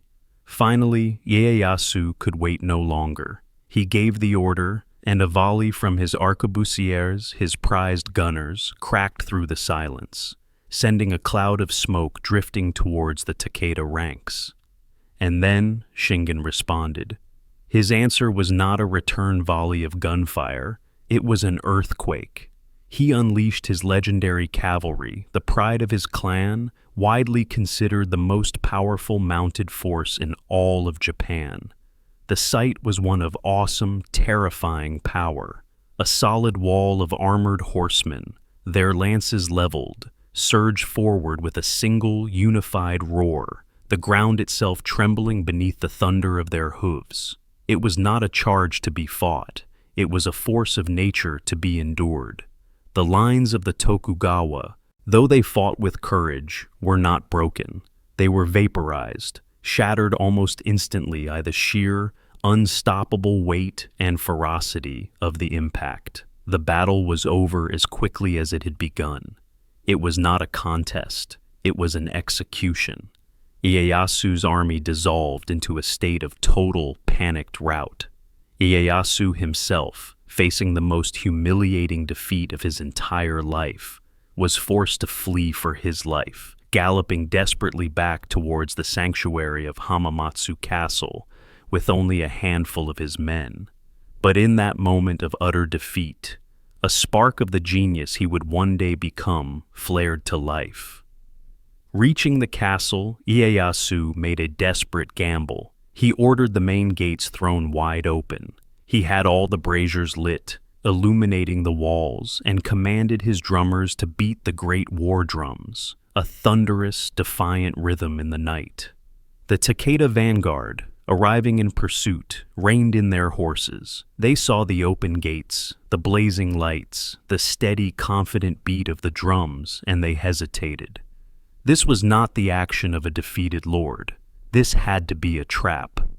Though Shingen had won a devastating, absolute victory on the field, Ieyasu's desperate psychological bluff had saved him and the heart of his clan from complete annihilation.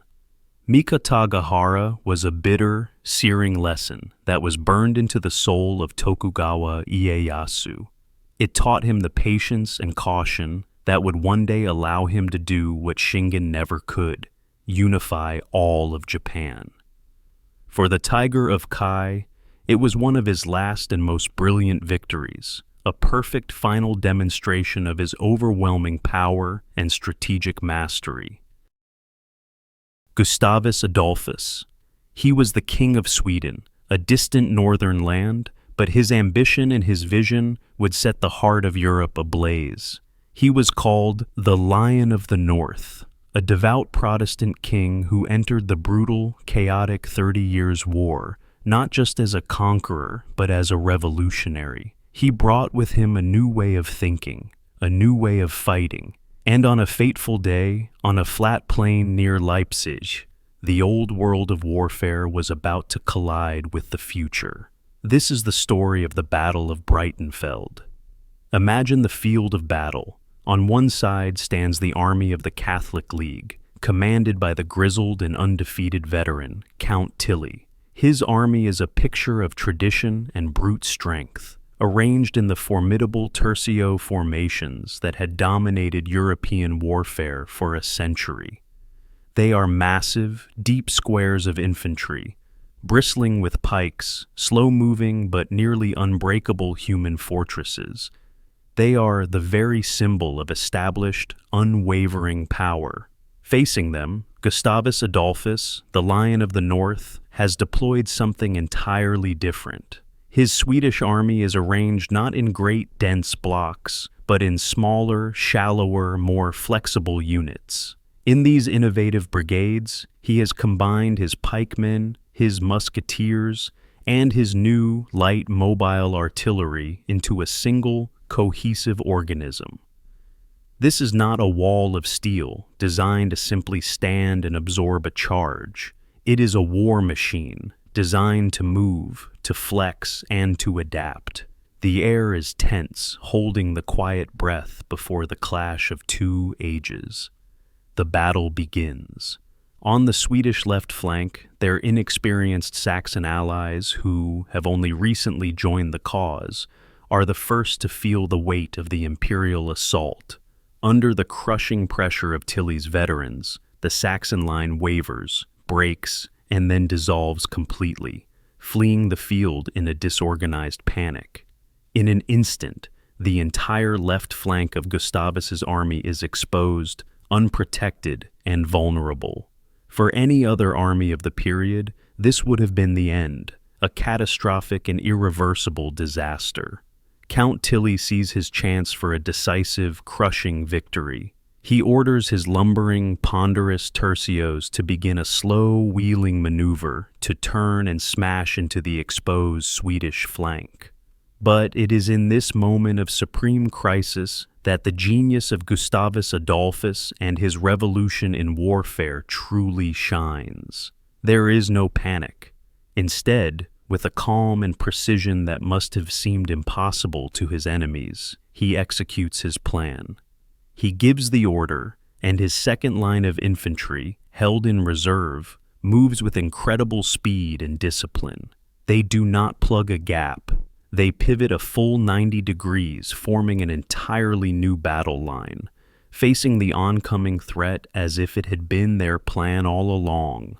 At the same time, his light, mobile cannons, which were not stuck in one place, are rapidly redeployed. They are unlimbered on the flank of the advancing tercios and begin to fire devastating volleys of canister shot into the dense, packed ranks of the imperial infantry. The mighty tercios, once thought to be invincible, are now caught. They are trapped. They are being assailed from the front by the disciplined fire of the new Swedish line, raked from the side by the relentless cannon fire, and soon they would be attacked in the rear by the superior Swedish cavalry who had won their own fight on the other flank. Surrounded, unable to adapt, unable to maneuver, the great human fortresses that had dominated the battlefields of Europe for 100 years finally crumbled and broke.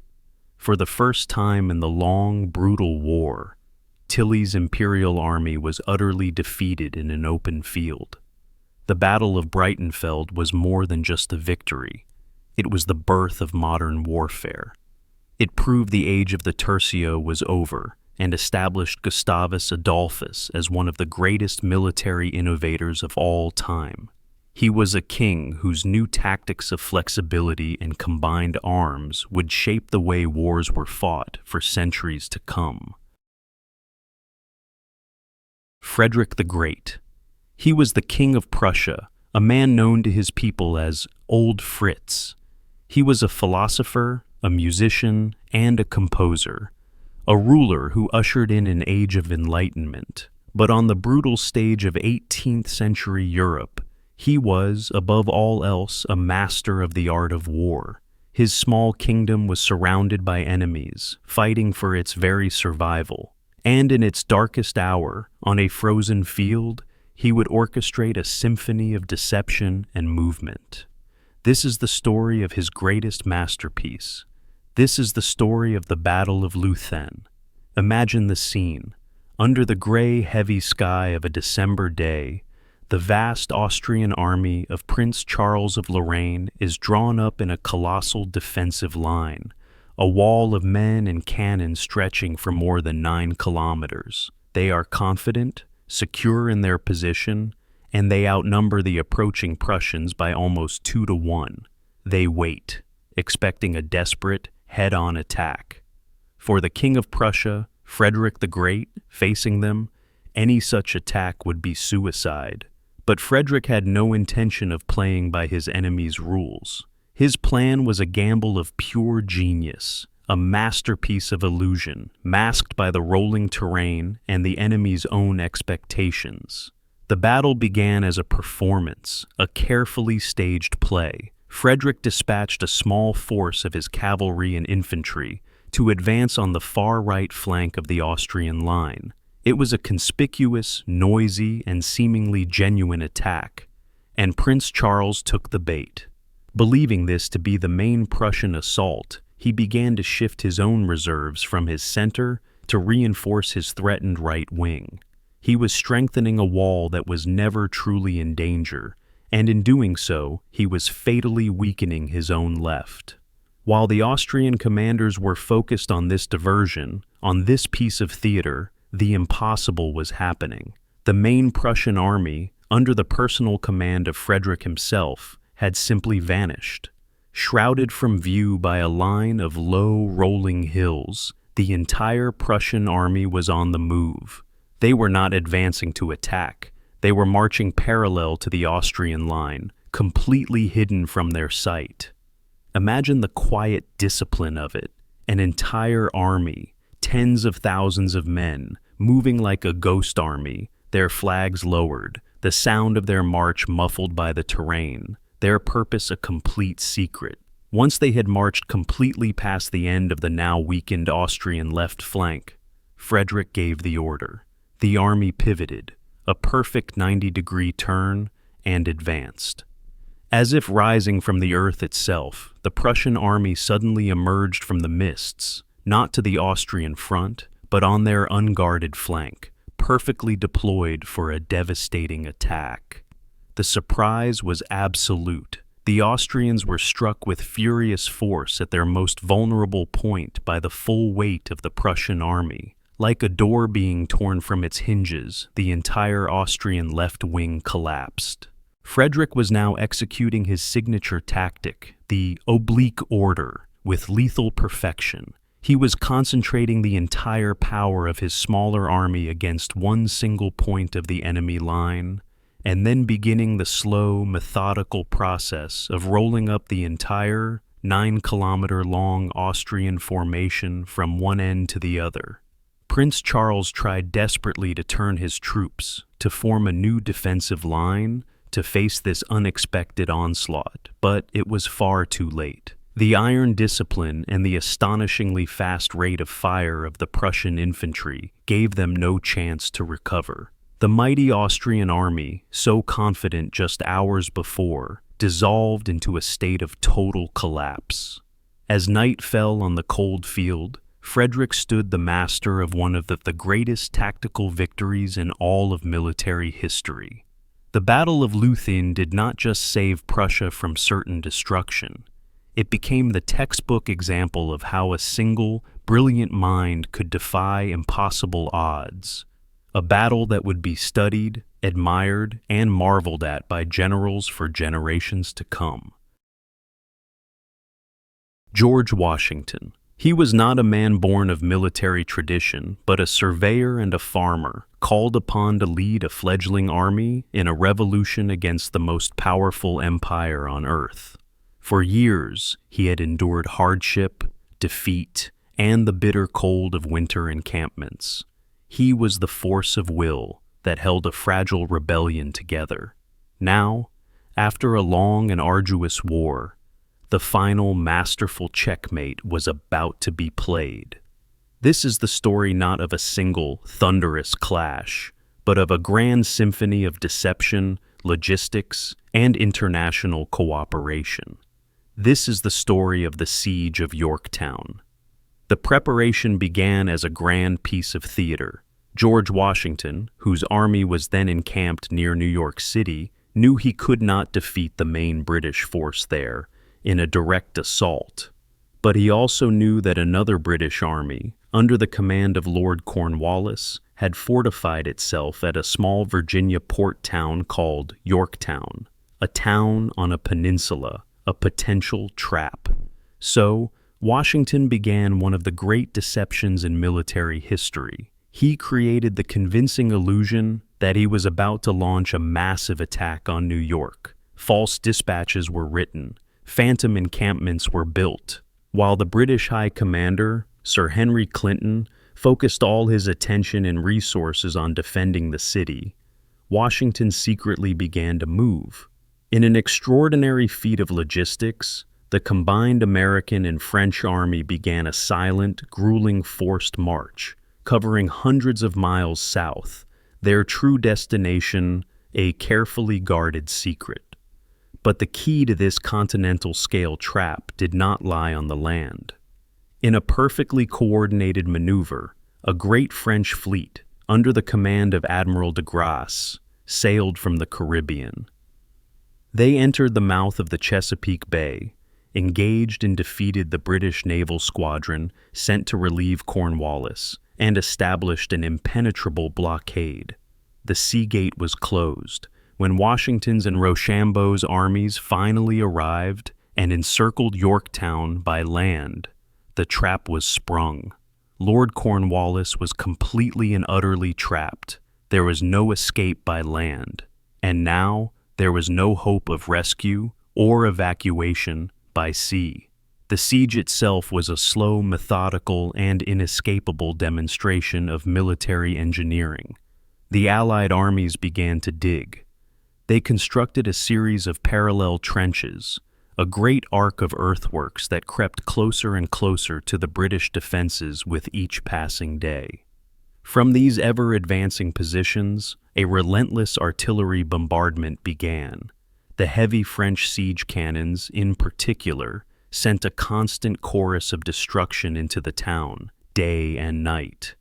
The decisive moment came in the darkness. To deliver the final blow, the Allied cannons needed to be even closer, but two small, crucial British fortifications, known as Redoubt No. 9 and Redoubt No. 10, stood in the way. Under the cover of a moonless night, the order was given. In a swift, daring, and near-silent bayonet charge, French soldiers stormed one redoubt, while American soldiers, led by the fiery Alexander Hamilton, stormed the other. In a few short, desperate moments, both were captured. With these last key outer defenses gone, the Allies could now move their cannons to point-blank range, making the British position completely untenable. Facing an ever more destructive bombardment, with his defenses crumbling and all hope of escape extinguished, Lord Cornwallis was forced to accept the inevitable. He sent out a lone drummer, beating the call for a parley. He requested terms of surrender. In a solemn, historic ceremony, the proud British army marched out from their fortifications. They walked between two long lines of the victorious armies, the French on one side, the Americans on the other. And as they laid their weapons down, their military bands are said to have played a melancholy tune, a tune with a title that perfectly captured the magnitude of the moment. The world turned upside down. The victory at Yorktown was more than a victory. It was the decisive blow that finally broke the British will to continue the war. It led directly to peace negotiations and the birth of a new nation, the United States of America.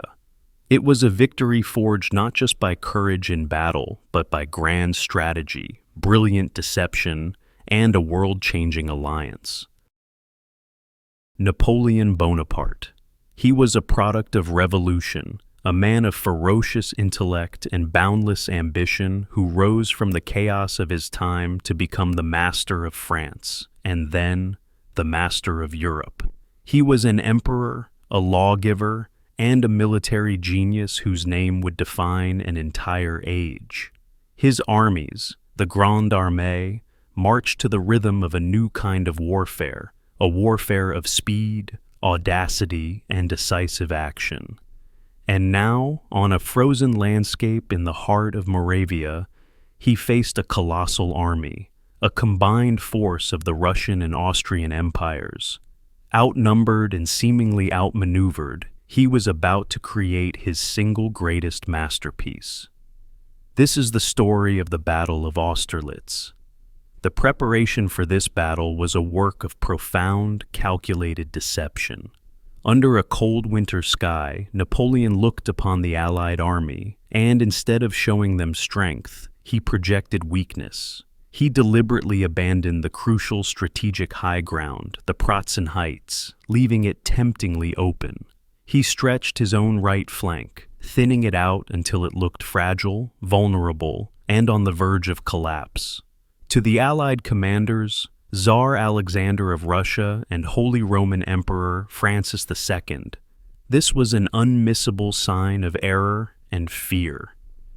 They saw a cornered opponent, and they took the bait.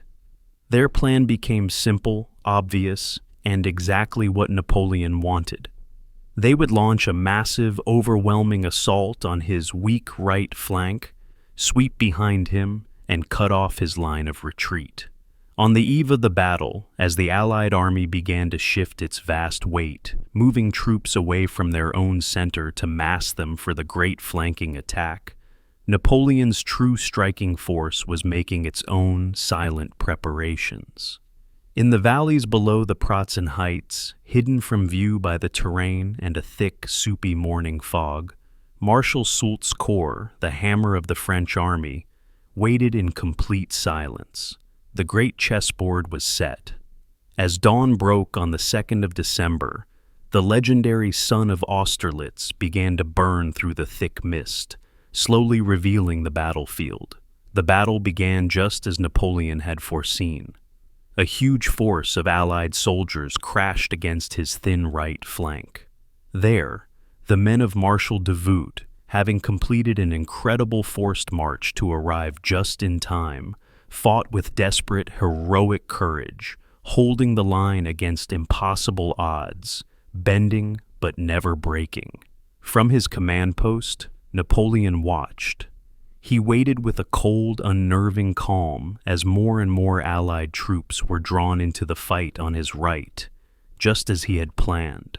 He watched as the Pratzen Heights, the key to the entire battlefield, became progressively emptier, its defenders siphoned off for the great attack. He waited until the Allied center was fatally, irrevocably weakened. Then, at the perfect moment, he turned to Marshal Soult and gave the order. "One sharp blow," the Emperor said, "and the war is over." From out of the swirling mists below, 17,000 French soldiers surged forward. They appeared like phantoms from the earth itself, not where the Allies expected them, but in the one place they were now weakest. They charged up the slopes of the Pratzen Heights. The attack was a thunderbolt, utterly unexpected and completely devastating. It tore through the weakened Allied center, shattering their battle line and splitting their entire army in two. The Allied soldiers who had been so confident moments before now looked up to see the very heights they had just abandoned were now swarming with French troops, who now fired down upon them. Attacked from above, their command structure in chaos, and beset on all sides by other French corps, the great Allied army collapsed. What was once a disciplined force dissolved into a panicked, desperate rout. As the sun set on the frozen field, Napoleon Bonaparte had achieved the most brilliant and decisive victory of his entire career. The Battle of Austerlitz was not just a victory, it was a work of art. It shattered the Third Coalition against France and cemented the legend of Napoleon as perhaps the greatest military genius the world had ever known. The Duke of Wellington. He was known as the Iron Duke, a man forged in the campaigns of India and Spain. He was not a man of fiery, revolutionary genius like his great rival, but a master of defense, of logistics, and of unwavering stoic resolve. He was the very embodiment of British tenacity, and now, on a muddy ridge in what is now modern-day Belgium, he stood as the final barrier against the return of the man who had conquered a continent. Destiny had brought two of the greatest commanders in history to one final, titanic confrontation.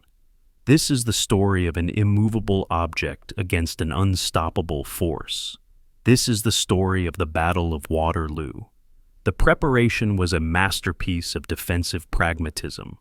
On a rain-soaked slope, after a night of torrential downpours, the Duke of Wellington chose his ground.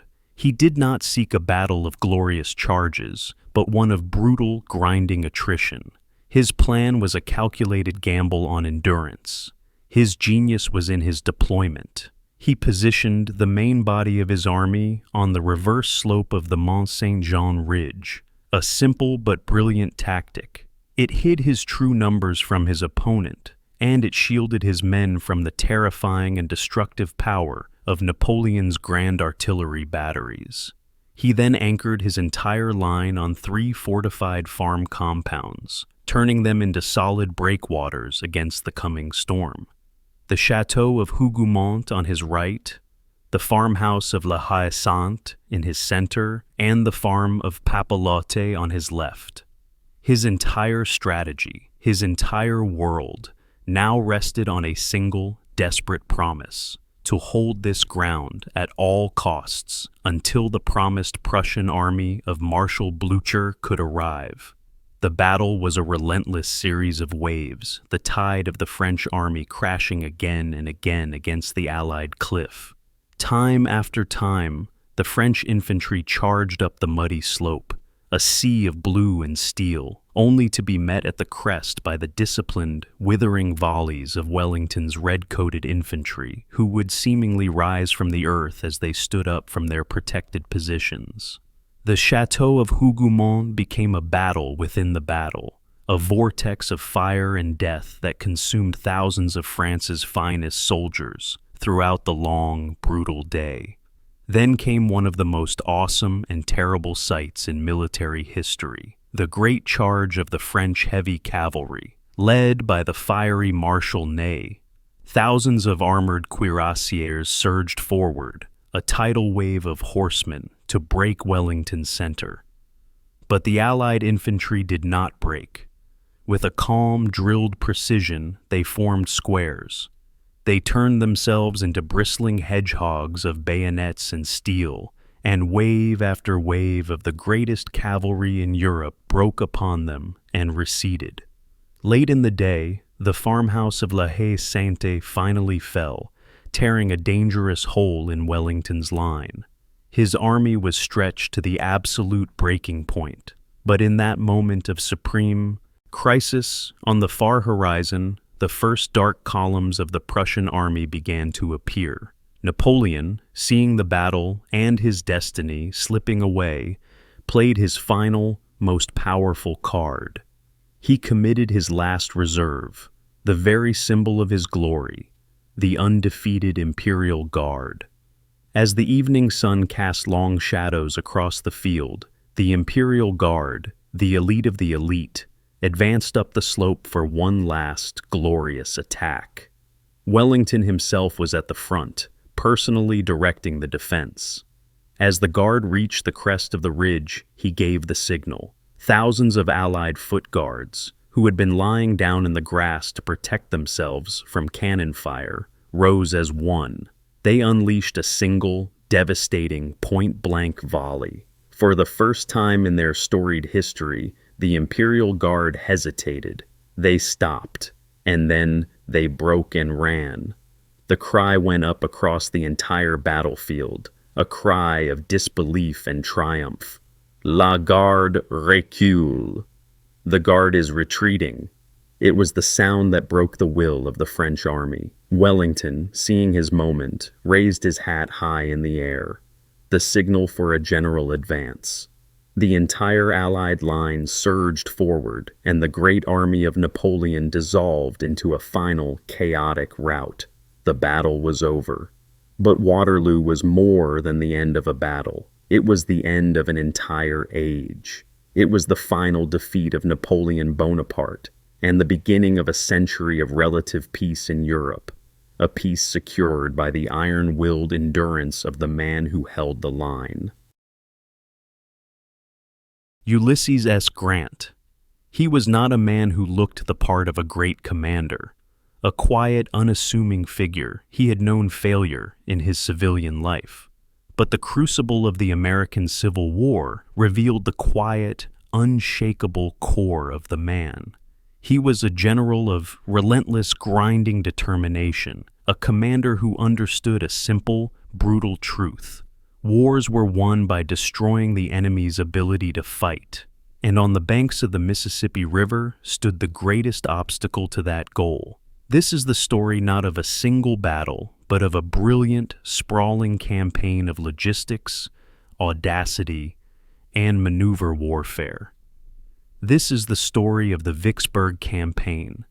Imagine the city of Vicksburg. It stands defiant, the Gibraltar of the Confederacy, perched on high, imposing bluffs overlooking a great bend in the Mississippi River.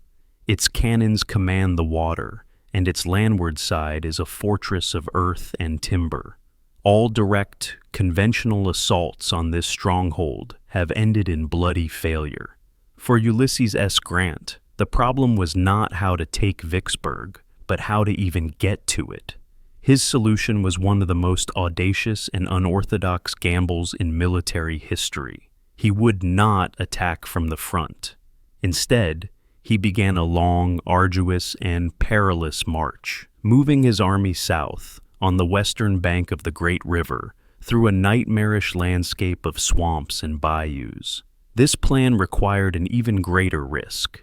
His naval support, the ironclad fleet of Admiral Porter, would have to run a gauntlet of Vicksburg's heavy guns, steaming past the fortress in the dead of night to meet Grant's army south of the city. The great drama began. Under the cloak of darkness, Porter's ironclads made their desperate run. The riverbank erupted in a volcano of fire and thunder as Vicksburg's batteries opened up. But the fleet, battered and defiant, made it through. After rendezvousing with his exhausted army, Grant made his most brilliant and decisive move. He ferried his army across the Mississippi, planting them deep in enemy territory. And then he did the unthinkable. He deliberately cut his army off from its own supply lines. For weeks his men would have to live off the land, foraging as they marched. Freed from the logistical chains that tethered other armies, Grant's force now moved with astonishing speed and purpose. But he did not march on Vicksburg. Instead, he turned his army inland. In a lightning campaign that lasted just 18 days, his army fought and won 5 separate battles. He shattered the Confederate forces that tried to stop him, driving the army of General Pemberton back into the very fortifications of Vicksburg that he had so cleverly bypassed. The back door was now slammed shut. Grant was finally where he wanted to be, on the high, dry ground, laying siege to the city from the landward side. The siege began.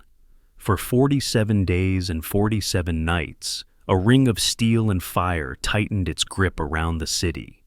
Union artillery pounded the defenses relentlessly, day after day, turning the proud city to rubble.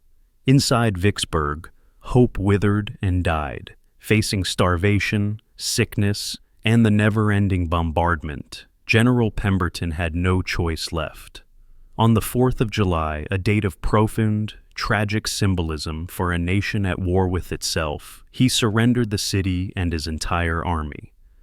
The fall of Vicksburg, coming just one day after the great Union victory at Gettysburg, was the death knell of the Confederacy. It gave the Union complete, uncontested control of the Mississippi River, permanently splitting the South in two.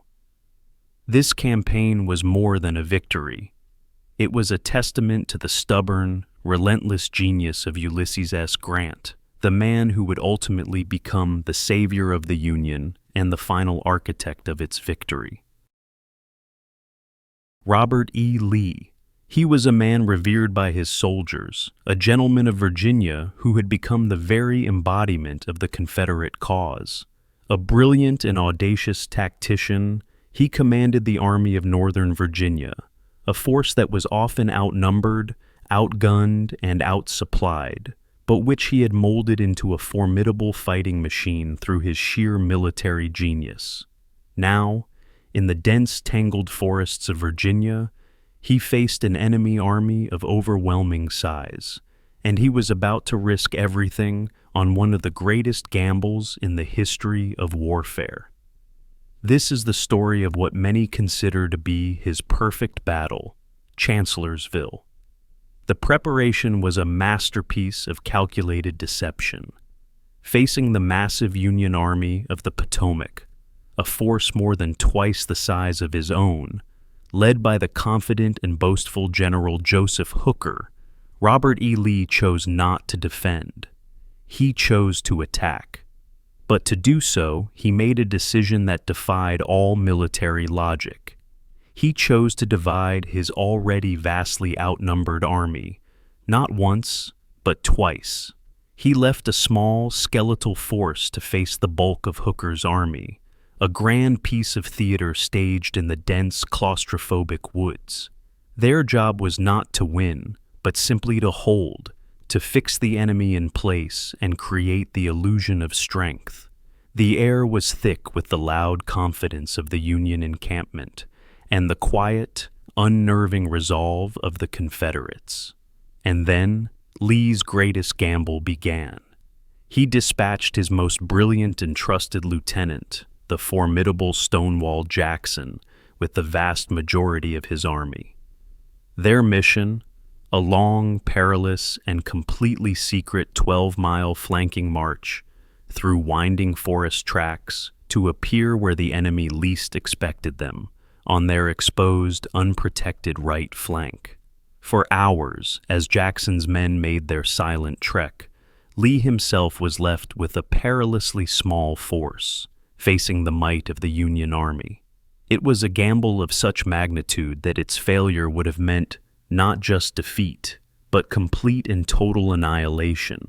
Late in the afternoon, the Union soldiers on the far right flank were resting.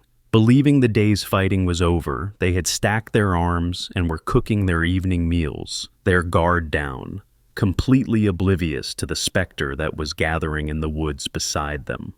As the sun began to dip low, casting long shadows through the trees, Jackson's army emerged from the forest.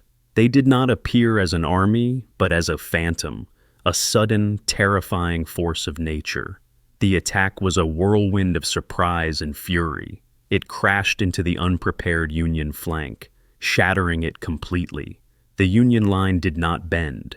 It vaporized, dissolving into a state of uncontrollable chaos and panic. Though they were vastly outnumbered on the field, Hooker's army was psychologically and tactically defeated.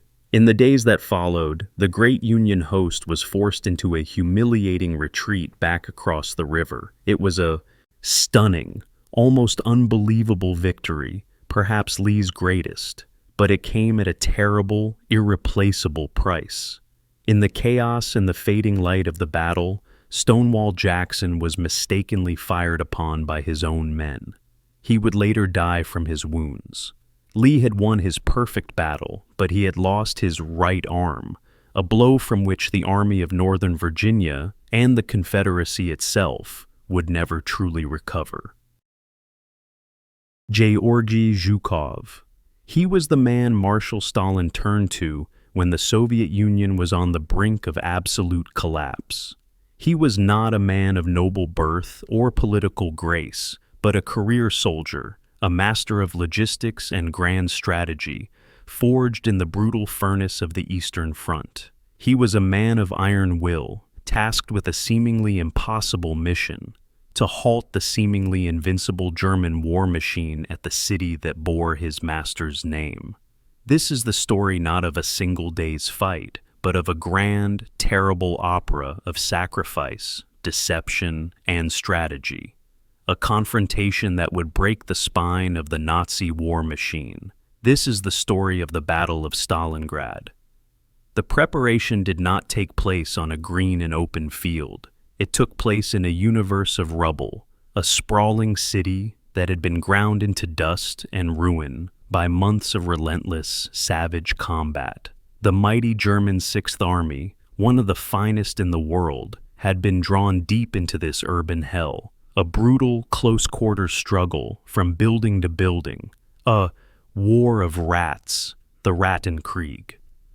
While the world watched this desperate, heroic struggle within the city's ruins, Georgy Zhukov was playing a much larger game. He allowed the German Sixth Army to push deeper into that meat grinder, to commit more and more of its strength to capturing the last few meters of rubble. And all the while, he was orchestrating one of the largest secret military buildups in history. Imagine the vast, empty, snow-covered steppes to the north and south of the city. Here, under the cloak of the brutal Russian winter and the profound silence of the plains, Zhukov quietly gathered a force of over 1 million men. Thousands of tanks and artillery pieces were assembled, a colossal force, completely hidden from the enemy. The German command, their attention fixated on the dying fires of the city, remained utterly blind to the giant steel pincers that were being forged in the silence, ready to snap shut around them. The decisive moment was not a single charge, it was the birth of a storm. On the 19th of November, 1942, Operation Uranus was unleashed. From the frozen plains to the north and to the south, 2 immense Soviet spearheads were launched. Zhukov did not attack the German strength in the city. He attacked their weakness, the poorly equipped Romanian and Italian armies that were guarding the German flanks. Like 2 great sweeping arms, the Soviet armored columns shattered these weaker defenses. They thundered across the icy steppe, their single shared objective the small town of Kalach, deep in the German rear. While the German Sixth Army was still fighting for control of shattered factories and broken buildings, the trap was closing behind them. The result was a strategic catastrophe of unimaginable scale. The entire German Sixth Army, the pride of the Wehrmacht, was now completely encircled, cut off, trapped. The siege that followed was a slow, agonizing descent into a frozen hell. Surrounded, starving, and freezing in the depths of the Russian winter, the mighty army that had conquered a continent began to disintegrate. When the end finally came, in the bitter cold of February 1943, it was not with a final, climactic battle, but with the quiet surrender of a ghost army. The myth of Nazi invincibility was shattered forever amidst the ruins of the city that bore Stalin's name. The Battle of Stalingrad was not merely a victory, it was the turning point of the entire war in Europe. It was the beginning of the long, hard road to Berlin. Erwin Rommel. He was the Desert Fox, a commander of legendary status, revered by his own men and deeply respected by his enemies. He was a master of surprise, of the lightning-fast armored thrust, a general who had run rings around his opponents in the vast, unforgiving emptiness of the North African desert. But now, with his supply lines stretched to the breaking point and his momentum stalled, the Fox was being forced into a different kind of war. He was no longer the hunter, he was the hunted. This is the story of a clash of titans, of boldness versus patience, a brutal, grinding battle of attrition that would decide the fate of North Africa. This is the story of the second battle of El Alamein. Imagine the desert landscape under a silent, watching moon. The air is still. Erwin Rommel knows a storm is coming. He has turned to the defense, crafting a deep and deadly network of fortifications. He has sown the sands with hundreds of thousands of mines, interspersed with dug-in anti-tank guns and nests of infantry. This lethal maze is known to the soldiers who must cross it as the Devil's Gardens. Rommel's plan is to let the enemy bleed themselves dry in this trap, to blunt their assault, and then, when they are weak and disorganized, to unleash his panzers in a decisive counterstroke. Facing him is a new opponent, a man who is his very opposite, General Bernard Montgomery.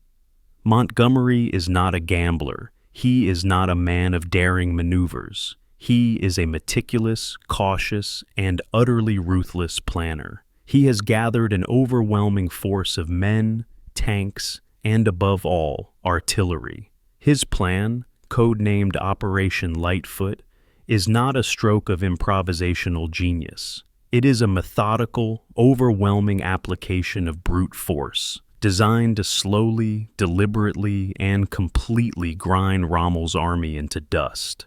The battle begins not with the roar of tank engines, but with an earthquake of fire. Under the desert night, over 1,000 Allied guns open fire at the same instant. The horizon erupts in a continuous rolling thunder. The night is turned into a flickering, hellish day, as a storm of fire and steel rains down upon the Axis positions. Under the cover of this terrifying barrage, the infantry and the engineers begin their slow, terrible work, clearing paths, foot by agonizing foot, through the Devil's Gardens. The fighting is a brutal, close-quarters grind. This is exactly the kind of battle Rommel had always sought to avoid. This is a battle of attrition. When Rommel, who had been on sick leave in Germany, rushes back to the front, he finds his army locked in a struggle it cannot win. Montgomery refuses to be lured out into the open desert for a battle of maneuver. He remains patient. He continues his relentless, grinding assault, using his crushing superiority in artillery and his command of the air to wear down Rommel's precious, irreplaceable panzers. The decisive moment is an operation within the operation, codenamed Supercharge. Montgomery concentrates his armored forces for one final, powerful blow, aimed at a single point, intended to finally rupture the exhausted Axis line. After the most ferocious tank battles of the entire campaign, the line is finally, irrevocably broken. For Rommel, the moment of truth has arrived. His armored fist is shattered. His tanks are critically low on fuel. He has no other choice. To save what is left of his once proud Panzer Army Africa, he gives the order for a full retreat. The myth of the invincible desert fox was broken in the sands of Egypt. El Alamein was a decisive, unambiguous Allied victory. It did not just save Egypt and the Suez Canal, it marked the great turning point of the war in North Africa. As Winston Churchill would later say, "Before Alamein, we never had a victory. After Alamein, we never had a defeat. It was the beginning of the end." Va Nguyen Giap. He was a history teacher, a self-taught military strategist who had never attended a single formal military academy. He became the architect of a people's army, a commander who would lead a determined, under-equipped force against the great colonial powers of the 20th century. He was a master of logistics, of protracted warfare, and of the unshakable power of human will. And now, in a remote mountain valley in northern Vietnam, he would lay a trap that would shake the foundations of an empire. This is the story of the Battle of Dien Bien Phu. The preparation was a silent human epic. In the valley of Dien Bien Phu, the French army had constructed a massive, sprawling fortress, an air-supplied bastion that they believed to be completely impregnable. They looked at the steep, jungle-covered mountains that surrounded them and saw a natural, impenetrable wall.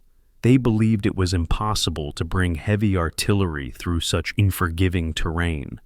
They had fatally underestimated their opponent. Under the command of General Va Nguyen Giap, a miracle of human logistics was unfolding in the shadows. For months, tens of thousands of civilian porters, with nothing but their own strength and specially reinforced bicycles, moved a mountain of supplies. Piece by piece, they hauled heavy artillery guns, dismantled and carried by hand, along with thousands of tons of ammunition and food, across hundreds of kilometers of treacherous mountain jungle. In secret, they dug deep, fortified cannon emplacements into the very slopes of the mountains overlooking the valley, camouflaging them with a meticulous perfection that rendered them invisible. The trap was not set in a day, but woven over months of silent, patient, back-breaking labor. In the valley below, the French garrison, confident in their technological superiority, remained completely unaware that they were now surrounded by an unseen ring of fire. The battle began not with a human wave assault, but with a storm of fire from the heavens. When the Viet Minh artillery opened up, all at once, from positions the French had deemed impossible. The shock was absolute. The fortress's airfield, its vital artery for supplies and reinforcement, was quickly and permanently disabled. The garrison was now completely isolated, but this was not to be a swift attack. General Giap unleashed his methodical strategy of siege warfare. His soldiers began digging a vast, sprawling network of trenches. Like a great python slowly constricting its prey, the trenches crept ever closer to the French strongpoints, day by day. The battle became a slow, brutal, grinding contest from one fortified hill to the next. As the monsoon season arrived, the torrential rains turned the trenches into rivers of mud. The fight became a supreme test of endurance, a battle against the enemy, the terrain, and the elements themselves. After 56 days and nights of relentless, unceasing combat, the siege reached its final, desperate hours. The victory flag was raised over the command bunker of the French general Descastres. The impregnable fortress had fallen. The victory at Dien Bien Phu was far more than just a military triumph. It sent a political earthquake across the globe. It led directly to the Geneva Accords, which marked the end of French colonial rule in Indochina. It became a powerful symbol of hope and inspiration for national liberation movements on every continent. It was a victory that proved, for all the world to see, that the determined will of a people, guided by a brilliant strategic mind, could triumph over even the mightiest of empires.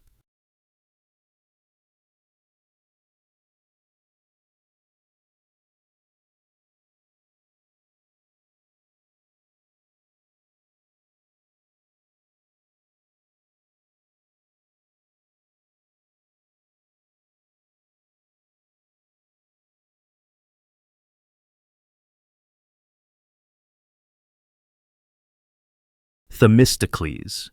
He was not a king or a born aristocrat, but a brilliant, sharp-witted Athenian politician and general.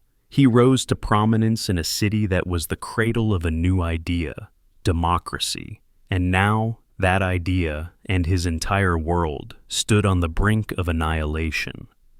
The great Persian Empire, led by the god King Xerxes, had descended upon Greece with a force of men and ships so vast it was said to drink rivers dry. The city of Athens itself had been abandoned and burned. All hope now rested on the water. This is the story of a battle of wits, a masterpiece of naval strategy and cunning deception, where a smaller fleet lured a mighty foe into a watery cage. This is the story of the Battle of Salamis. Imagine the scene. The fate of Western civilization is floating on the waves. The colossal Persian fleet of King Xerxes, overwhelmingly vast in its numbers, commands the open sea. Inside the narrow, confining straits of Salamis, the much smaller Greek fleet is huddled. They are afraid. They are divided. Many of their commanders argue for retreat, to flee and save what can be saved. But the Athenian, Themistocles, sees not a trap, but an opportunity. In the very narrowness of the strait, he sees the path to victory. He knows that in this cramped space, the great lumbering Persian warships will be unable to maneuver. Their greatest advantage, their sheer numbers, will become their greatest weakness. But how to force the confident Persians to fight here, on his terms? Themistocles devised one of the most brilliant deceptions in all of history. He summoned a loyal servant, and under the cover of darkness, sent him across the water to the Persian king, posing as a traitor. The servant delivered a secret message to Xerxes himself. The message was simple. The Greeks are in a panic. They are divided. They are planning to slip away and escape during the night. If you, the great king, strike now, you can trap them and destroy their entire fleet in a single, decisive blow. Xerxes, proud and eager for a final, crushing victory, took the bait. He ordered his great fleet to move, to sail into the narrow strait and block the Greeks' escape. He was sending his navy into the jaws of the trap. As the dawn broke, the great Persian fleet advanced into the channel. Their oarsmen pulled to a steady, confident rhythm. They were expecting to find a disorganized enemy, easy prey to be picked off as they tried to flee. But what they found was something else entirely. Instead of a fleet in chaos, they were met by the sight of the Greek navy, arrayed in a perfect, disciplined line of battle, their bronze rams gleaming in the morning sun. They were not fleeing, they were waiting. And then the second, more terrible truth of their situation became clear: the lack of space. As more and more of the huge Persian fleet pressed into the narrow channel, they lost all room to maneuver. The ships became a tangled, helpless mass. Oars snapped as vessels crashed into one another. The perfect battle lines of the great fleet dissolved into a state of complete and utter chaos. This was the moment Themistocles had been waiting for. He gave the signal to attack. The Greek triremes, smaller, faster, and more agile, surged forward. They did not engage in a traditional ship-to-ship fight. They moved like predators through a trapped herd. They darted in, their powerful bronze rams punching holes in the sides of the larger, clumsy Persian ships, and then reversed, pulling away before the enemy could effectively respond. The battle became a systematic, methodical destruction. The mighty Persian fleet, the pride of the empire, was neutralized, trapped by the very narrowness of the waters they had so confidently entered. From his golden throne, set high on a hillside overlooking the strait, Xerxes watched in horror as his invincible navy was torn apart, piece by piece. When the battle was over, the waters of the strait were thick with shattered timber and the desperate survivors of a ruined fleet. Themistocles had not just saved Athens, he had saved Greece. The victory at Salamis shattered Persian naval power, forcing Xerxes to withdraw the bulk of his army. It was the victory that ensured the survival of Greek culture and the fragile idea of democracy, allowing it to grow and shape the world we know today. Epaminondas. He was a general from the city of Thebes, a city long accustomed to living in the shadows of its powerful rivals, Athens and Sparta. He was more than a soldier. He was a statesman and a philosopher, a man who believed in the liberation of the oppressed. And on the battlefield, he was a revolutionary, a commander who would shatter centuries of military tradition with the power of a single, brilliant, and audacious idea. This is the story of a battle that would forever break the legend of an invincible army. This is the story of the Battle of Leuctra. Imagine the scene. On the flat, dusty plain of Leuctra, two armies face one another under a hot Boeotian sun. The Spartan army, commanded by King Cleombrotus himself, is arrayed in the time-honored formation that has given them dominion over Greece for centuries. It is a solid, uniform phalanx, a wall of bronze and crimson, with their king and his elite Spartiate warriors holding the honored position on the right flank. They are confident, almost arrogant, awaiting a familiar, predictable clash. But across the field, Epaminondas has done something unprecedented. He has abandoned every known convention of Greek warfare. His line is not balanced. It is a deliberate, tactical risk.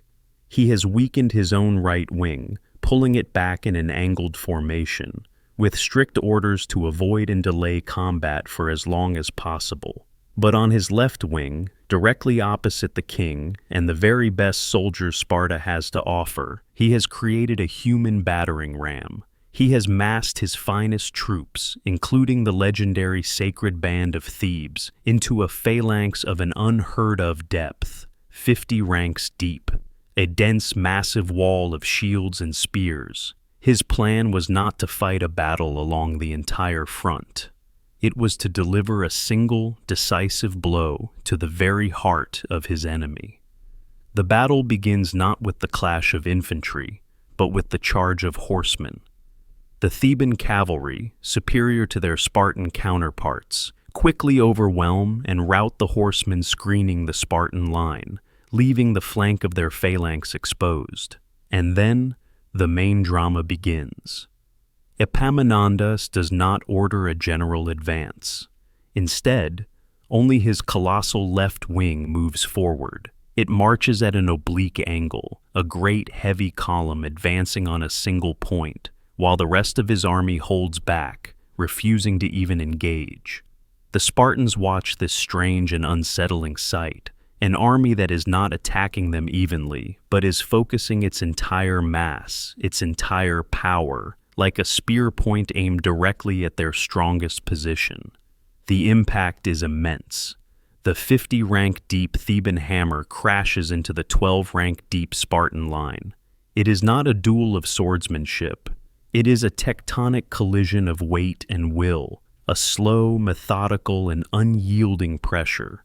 The Spartan line, which had never been broken in living memory, begins to bow, then to buckle, and then, under the sheer, unyielding pressure, it breaks. In the heart of the struggle, King Cleombrotus himself is struck down.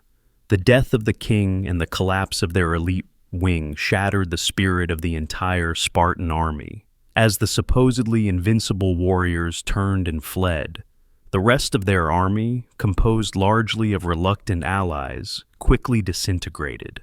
As the dust settled, the unthinkable had happened. The Spartans had been utterly defeated in an open-field battle.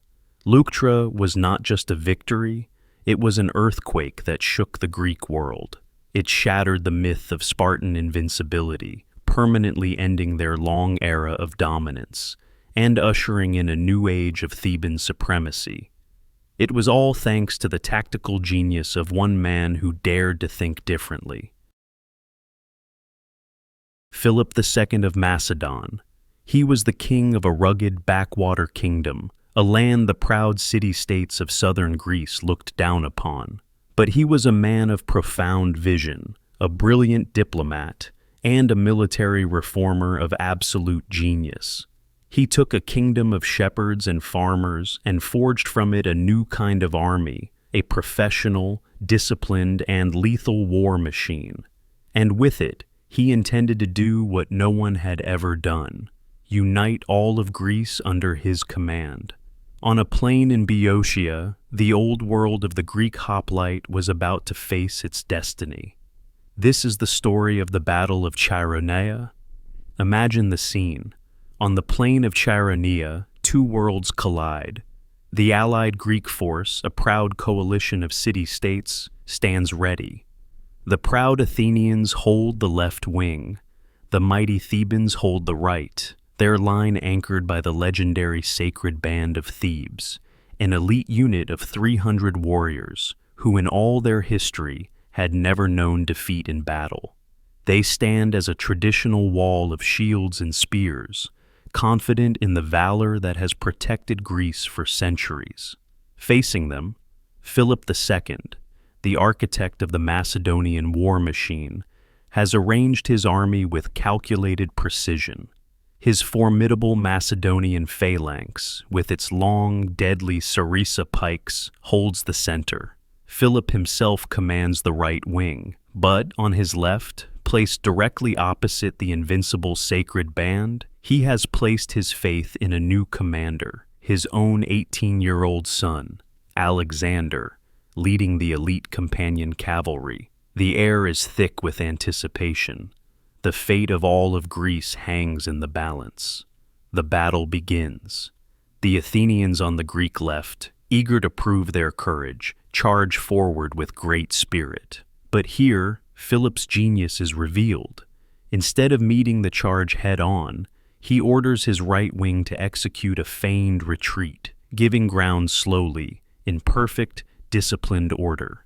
Deceived by the appearance of an easy victory, the Athenians break their formation and rush forward recklessly, hungry to be the first to break the Macedonian line. This impetuous move creates a fatal tear in the Greek line, a fragile gap between themselves and the Theban center. In that exact moment, two things happen almost at once. Philip orders his retreating wing to halt, turn, and crash into the now disorganized Athenians. And on the other side of the field, the young Alexander sees his opportunity. He does not hesitate. He leads his companion cavalry in a thunderous charge, not at the front of the enemy, but directly into the gap the Athenians had created. Alexander's charge was the decisive blow. He didn't just punch through the gap. He wheeled his horsemen and smashed into the flank and rear of the sacred band of Thebes, encircling them. Isolated and attacked from multiple sides, the sacred band lived up to their legend. They did not run, they did not surrender. They fought and died to the last man, falling together as one in their ranks. With their elite anchor destroyed and the Athenians routed, the entire Greek line crumbled. It was a complete and undeniable victory. The Battle of Chaeronea was not just a battle, it was the end of an era. It crushed the last significant resistance of the free Greek city-states, bringing all of Greece under Macedonian dominion, and it announced to the world the military genius not only of Philip, but of the son who would soon be known as Alexander the Great. Gaius Marius. He was a new man in Rome, a figure who rose not from the ancient patrician families, but through sheer, unbending will and military talent. He was the great reformer of the Roman legions, transforming them from a citizen militia into the most disciplined and professional fighting force the world had ever known. And it was he who stood against a terrifying new threat from the north, a great migration of Germanic tribes that threatened to sweep down and extinguish the light of the Republic. This is the story of a battle of patience, of discipline, and of turning an enemy's greatest strength into their most fatal weakness. This is the story of the Battle of Aquae Sextiae. The preparation was a masterclass in calculated restraint.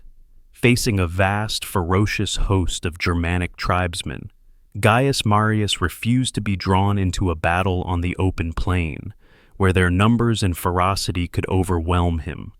Instead, he chose his ground with meticulous care, a strong, fortified hill. His plan was one of iron patience.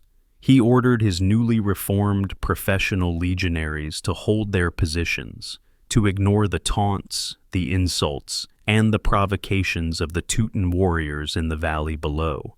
For days, the Roman army stood silent on their hill, a quiet wall of shields and discipline, while their enemies grew ever more restless, ever more impatient.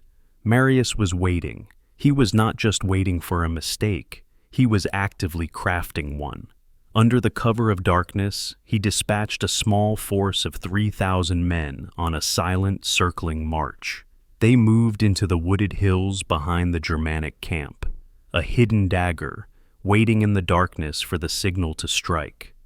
The battle began not with a command, but with thirst. A small skirmish erupted near the river between Roman support troops and warriors of the Ambrones tribe. The fighting quickly escalated, drawing more and more tribesmen into the fray. Though the Romans were victorious in this initial bloody encounter, Marius maintained his iron discipline. He refused to commit his main army. Finally, the German impatience boiled over. Frustrated and enraged, their entire host began a massive, frenzied, uphill charge, aimed directly at the heart of the Roman camp. This was the moment Marius had been waiting for. He let them come. He let them exhaust their strength, fighting against the steep, unforgiving slope, breaking themselves against the terrain and the showers of heavy Roman throwing spears, the pila, that rained down upon them. He watched as the great wave of the Germanic charge reached its highest point, the point at which its momentum began to falter, when its energy was spent, and its focus was entirely on the enemy before them. And then, Marius gave the signal. The result was a vision of complete and utter chaos. From the hills behind them, the hidden ambush force of 3,000 legionaries charged down. They crashed into the unprotected rear of the Germanic host, sowing terror and panic. Attacked from the front by the main army, and now stabbed in the back, the great tribal host collapsed. Order turned to confusion. Confusion turned to a desperate, panicked rout. As the dust settled, the field was a testament to the cold genius of Gaius Marius. He had not defeated his enemy with brute force, but with his mind. He had understood their psychology, their aggression, their impatience, and he had turned it into the very instrument of their own destruction. The victory at Aquae Sextiae was a complete and total triumph that saved Rome from a terrifying invasion and cemented the reputation of Gaius Marius, not just as a general, but as the savior of the Republic. Marcus Vipsanius Agrippa. He was not born into the highest echelons of Roman nobility, but he was a man of immense talent, a brilliant architect, a loyal friend, and a military commander of quiet, methodical genius. He was the indispensable right hand of Octavian, the man who would become the first Roman emperor. While Octavian played the game of politics, it was often Agrippa who forged the victories upon which his power was built. And now, off the coast of Greece, in a final, world-changing confrontation, Agrippa was about to play the masterful endgame of the long and bloody Roman civil wars. This is the story not of a furious clash, but of a strategic chess match on water. This is the story of the Battle of Actium. Imagine the calm, sunlit waters of the Ionian Sea. Two great fleets face one another, but this is not a prelude to a direct assault. The fleet of Mark Antony and his queen, Cleopatra of Egypt, is a formidable sight. It is composed of massive quinquirames, great lumbering floating fortresses, bristling with soldiers and artillery, but they are trapped, blockaded inside the Gulf of Ambracia. Guarding the only exit to the open sea is the fleet of Octavian, but its true commander is a naval genius, Marcus Vipsanius Agrippa. His fleet is different. It is composed of smaller, faster Rus and far more agile Liburnian galleys. Agrippa's plan is not one of a reckless head-on charge. It is a perfect trap, woven from the water itself, and from the slow, steady application of patience. He has established an unbreakable blockade, slowly strangling Antony's supplies, cutting his army off from the world, and forcing his proud opponent to make a desperate move. The air is thick with anticipation, a silent, waiting stillness before the storm that will decide the master of the Roman world. Finally, Antony is forced to act. Under the bright sun, his enormous fleet begins to move, rowing slowly out of the bay in a great dense formation, attempting to punch through Agrippa's cordon. The battle is joined. It is a contest, not of equals, but of different philosophies of war. It is a fight between great bears and a pack of wolves. Antony's heavy, powerful ships are too cumbersome, too slow in the confined space. They are swarmed by Agrippa's nimble Liburnians. The smaller ships dart in, ramming not the hulls but the great steering oars of the larger vessels, then pulling away. They move with a fluid grace, crippling their giant opponents, sowing chaos and confusion, slowly, methodically, grinding the great fleet down.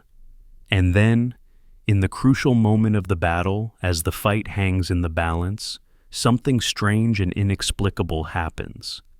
A favorable wind picks up from the north, and suddenly Cleopatra's squadron of 60 Egyptian ships, which had been held in the rear, begins to hoist its sails.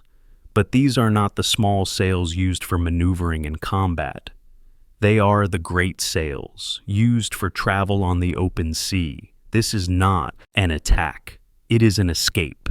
The entire squadron breaks from the battle and sails south for Egypt.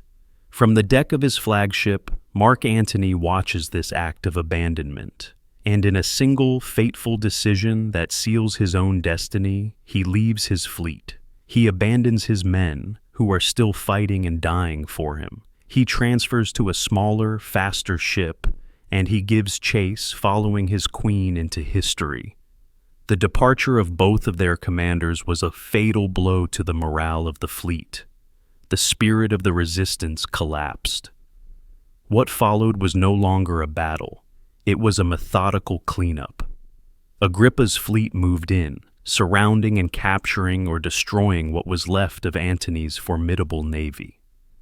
As the sun set, the sea was littered with the wreckage of a broken dream, the final silent end to the ambitions of Antony and Cleopatra. The Battle of Actium was more than a naval victory. It was the event that brought the long, bloody chapter of the Roman civil wars to a definitive close.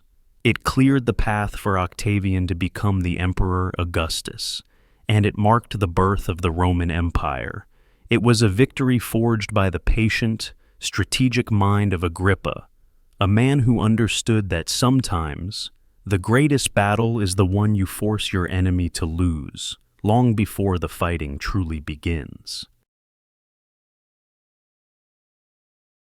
Jan Žižka, he was the one-eyed general, a man who had lost his sight in battle, but whose strategic vision was clearer than any other commander of his age. He led the Hussites, a passionate movement of religious reformers, in a desperate struggle for their very survival against the overwhelming might of the Holy Roman Empire and the crusading armies of all of Christendom. He was a master of the unconventional, a genius at turning the tools of the common man, farm implements, simple wagons, and faith into an unbreakable war machine. And now, with the great city of Prague itself under siege, he would make his stand on a single, defiant hill. This is the story of the Battle of Vítkov Hill. Imagine the scene. The city of Prague is a besieged island, surrounded by a vast, glittering sea of a crusading host. The army of the Holy Roman Emperor, Sigismund, is a formidable sight, a river of armored knights and professional soldiers, confident and powerful. The city's last lifeline, its final tenuous supply route, runs over a strategic, vine-covered hill known as Vítkov. Jan Žižka knows that whoever controls this hill controls the fate of the city. With only a tiny handful of followers, he has fortified the summit. His defenses are not great stone walls, but simple rustic things: wooden palisades, deep-dug ditches, and a few small timber blockhouses. His plan is not to defeat the entire Crusader army. It is to force that army to fight him on ground of his own choosing. A steep, narrow slope where their greatest advantage, their sheer numbers, would become utterly useless.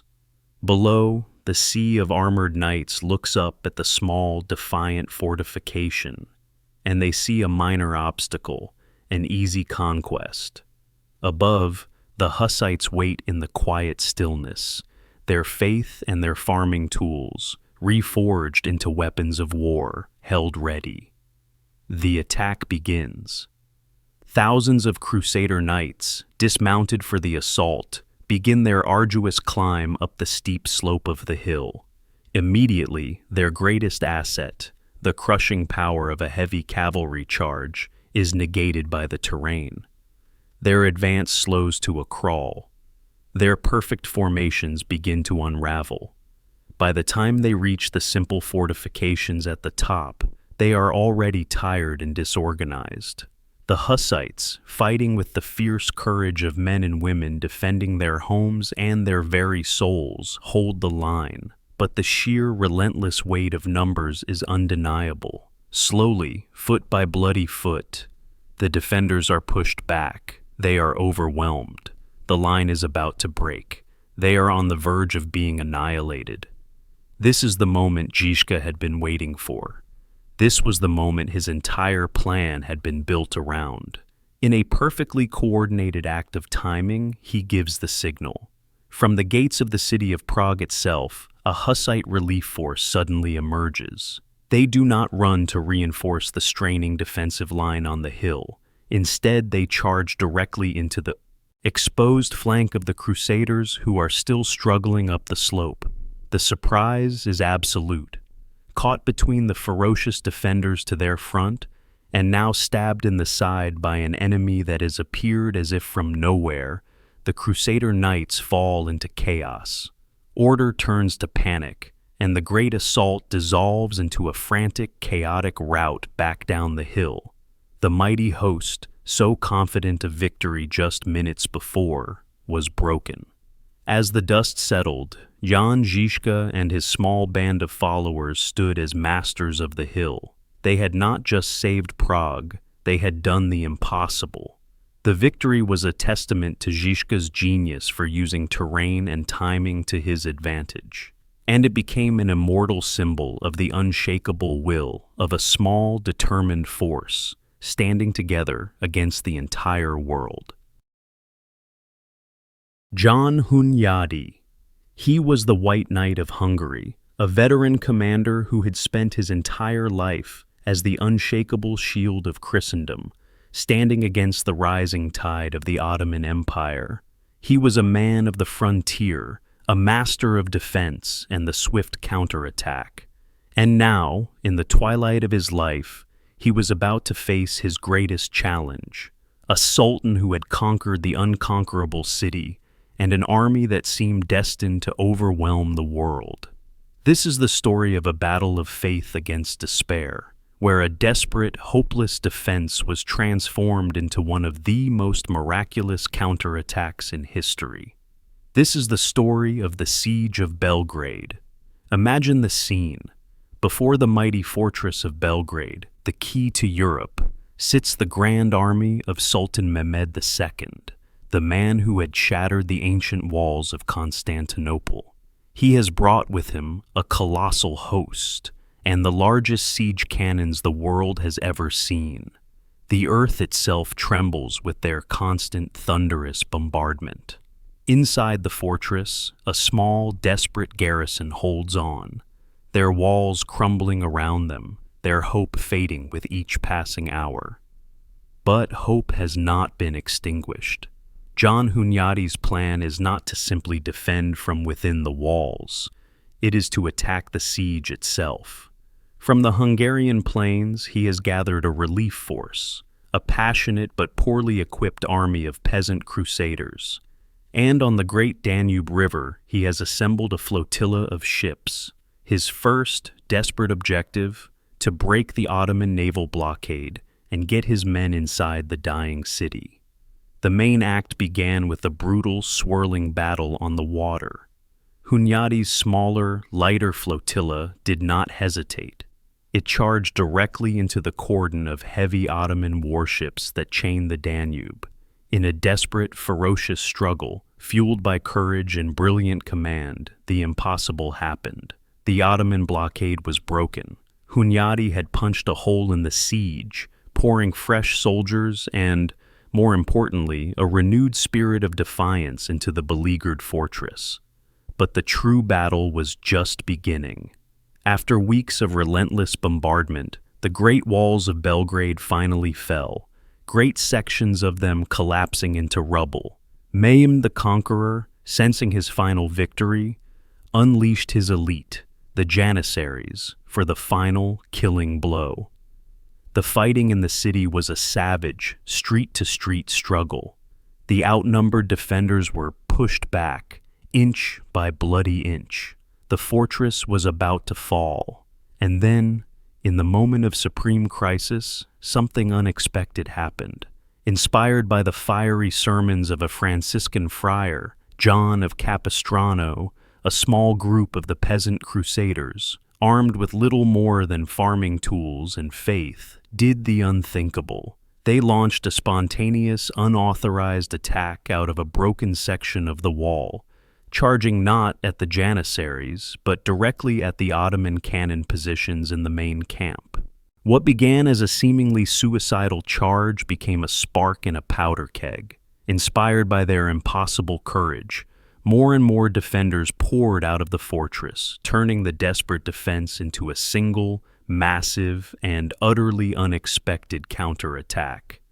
The trap had been reversed. The Janissaries, who were still fighting deep inside the city, now found themselves cut off from their own camp, which was being thrown into chaos. Sultan Mehmed himself was wounded, as he tried desperately to rally his men against this unbelievable turn of events. The invincible Ottoman army, caught completely by surprise, its sultan injured, its command structure in disarray, shattered. What began as confusion turned into a full-blown, panicked rout. They fled, abandoning their camps, their equipment, and their great, terrible cannons. It was an impossible victory, a miracle that halted the Ottoman advance into Europe for 70 years. It was a victory so profound that the bells of Christian churches across the continent were ordered to be rung at noon in celebration, a tradition that, in many places, endures to this day. Skanderbeg. He was born George Castriati, a noble child given as a hostage to the Ottoman court. There, he was raised as a Muslim and became a brilliant commander in the Sultan's own army, earning the name Iskender Bey, or Lord Alexander, but his heart never left his homeland. He returned to the mountains of Albania, not as an Ottoman general, but as a liberator, the Dragon of Albania, and for a quarter of a century, he would lead a seemingly impossible rebellion, a lone bastion of resistance against the full might of an empire. Now, that empire was coming for him, led by the most powerful ruler on earth. This is the story not of a conventional siege, but of a masterpiece of guerrilla warfare, a story of how one man in his mountains could defy the world. This is the story of the Fourth Siege of Kruja. The stage was set for a final epic confrontation. Sultan Mehmed II, the man who had conquered Constantinople, marched into Albania with a vast, overwhelming army and his legendary city-breaking siege cannons. His objective was singular: to finally extinguish the flame of Albanian resistance by taking its very heart, the fortress of Kruja. The Sultan's plan was one of simple, crushing, overwhelming force.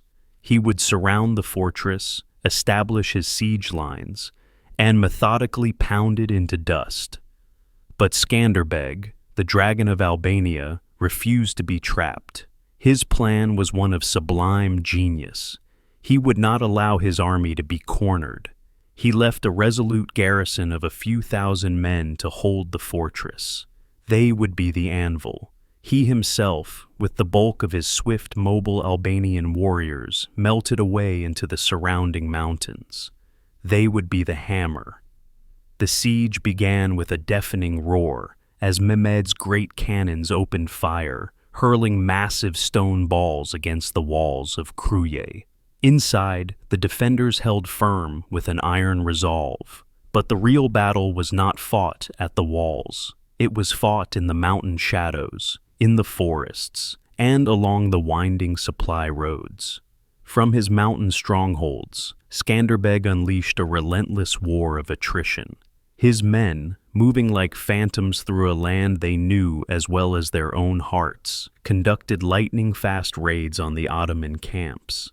They ambushed supply convoys, struck with sudden, deadly force, and then vanished back into the unforgiving terrain. For the vast Ottoman army, it was a living nightmare. They were being bled slowly, worn down not by a visible army they could fight, but by an ever-present invisible foe. Morale crumbled under the constant harassment, the lack of supplies, and the onset of the harsh Albanian winter. A frustrated Mehmed eventually departed, leaving a large force behind to maintain the siege, but the relentless pressure from the mountains never, ever ceased. After a full year of unceasing attacks from the mountains and unbreakable defiance from within the walls, the great Ottoman army was broken, in spirit and in body. They lifted the siege and retreated in failure. The fortress of Kruya still stood. It was a victory of strategy over brute force, of intellect over numbers. The siege confirmed the legend of Skanderbeg as the indomitable defender of his homeland, a commander who understood that the greatest fortress is not made of stone, but is forged from the will of a people and the very land they fight to protect. Mehmed Z. He was a young sultan, a man of immense learning and even greater ambition, who ascended to the throne of the Ottoman Empire with a single, all-consuming obsession. He looked across the water at the city of Constantinople, the last glittering remnant of the Roman Empire, and he saw not just a prize to be won, but his destiny. For 1,000 years, its great walls had stood as the unshakable shield of Christendom. Muhammad intended to be the man who finally broke it. This is the story of the end of a world, where a young sultan's vision, fueled by new technology and impossible audacity, was brought to bear against the greatest defensive walls in history. This is the story of the Siege of Constantinople. Imagine the scene. For more than 1,000 years, the great Theodosian walls, a triple line of stone and mortar, had stood defiant. They were a legend, the symbol of an enduring empire. For the young Sultan Mehmed II, these walls were a personal challenge. Outside the city, he assembled a vast army, a sea of men stretching to the horizon. But his true weapon was not in numbers. It was in the new, terrifying power of gunpowder. He had commissioned the largest siege cannons the world had ever seen, chief among them the Great Bombard, a monster of bronze designed by an engineer named Orban, capable of hurling stone projectiles weighing more than half a ton. Inside the city, the last Roman emperor, Constantine XI, stood with a desperate, tragically small garrison of soldiers. But they held one crucial advantage: a massive iron chain, stretched like a guardian across the mouth of the city's natural harbor, the Golden Horn. This chain denied the Ottoman fleet access to the city's weaker sea walls. The air before the siege was a heavy silence, the quiet stillness before a storm that would remake the map of the world. The siege began with a terrestrial thunder.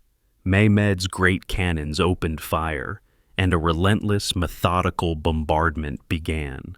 Day after day, the great stone balls crashed into the ancient walls, slowly, inexorably, grinding down the fortifications that had stood for a millennium. And every night, the exhausted defenders would venture out into the darkness to repair the damage, a desperate, losing race against destruction. But the decisive, brilliant stroke of the siege came not from a cannon, but from an idea so audacious it bordered on madness. Blocked by the great chain at the Golden Horn, Mehmed did the impossible. He ordered the construction of a road, not of stone, but of greased wooden logs, stretching for several kilometers overland, up and over the hill of Galata. Then, to the utter, horrified disbelief of the defenders watching from the walls, he began to haul his warships out of the water. Dozens of them. He dragged them overland, up the hill, and then relaunched them into the waters of the Golden Horn, completely bypassing the legendary chain. This stroke of logistical genius opened an entirely new front in the siege, bringing his ships and men to bear against the city's most vulnerable point. After weeks of constant bombardment and fighting, the final assault was launched. Under the cover of darkness, a great human wave crashed against the battered walls, and in the chaos of the final, desperate struggle, a small, little-used gate, the Kerkaporta, was accidentally left unbolted. The elite janissaries, seeing the opening, poured through. The emperor, Constantine XI, seeing that all was lost, cast off his imperial regalia. He drew his sword and plunged into the heart of the fighting, dying as an anonymous soldier among his men. As the sun rose, the Sultan's banner flew from the tops of the legendary walls. The city of Constantine, the capital of the Roman Empire for more than 1,000 years, had fallen. The fall of Constantinople was not just the end of the Byzantine Empire. It is considered by many historians to be the event that marked the true end of the Middle Ages. It transformed the Ottoman Sultanate into a world-spanning empire. It reshaped the trade routes of the globe, and it forever altered the balance of power between the East and the West. Gonzalo Fernández de Córdoba. He was known to the world as El Gran Capitán, the Great Captain. He was a Spanish general who, in the heart of the Italian wars, would rewrite the very rules of battle. He was a man who saw the future of warfare not in the glorious, headlong charge of the armored knight, but in the disciplined, patient application of gunpowder and steel. On a sun-drenched field in southern Italy, he would put his revolutionary ideas to the test, and in doing so, he would change the course of history. This is the story of the Battle of Cerignola. The preparation was a quiet masterpiece of tactical foresight. Under an Italian sky, the great captain, Gonzalo de Córdoba, demonstrated his genius not with a daring charge, but with a meticulously prepared trap. He was badly outnumbered by a formidable French army, a force that prided itself on two things: its magnificent gendarme heavy cavalry and its nigh unbeatable Swiss pike mercenaries. Córdoba chose his ground carefully. A gentle, vine-covered slope.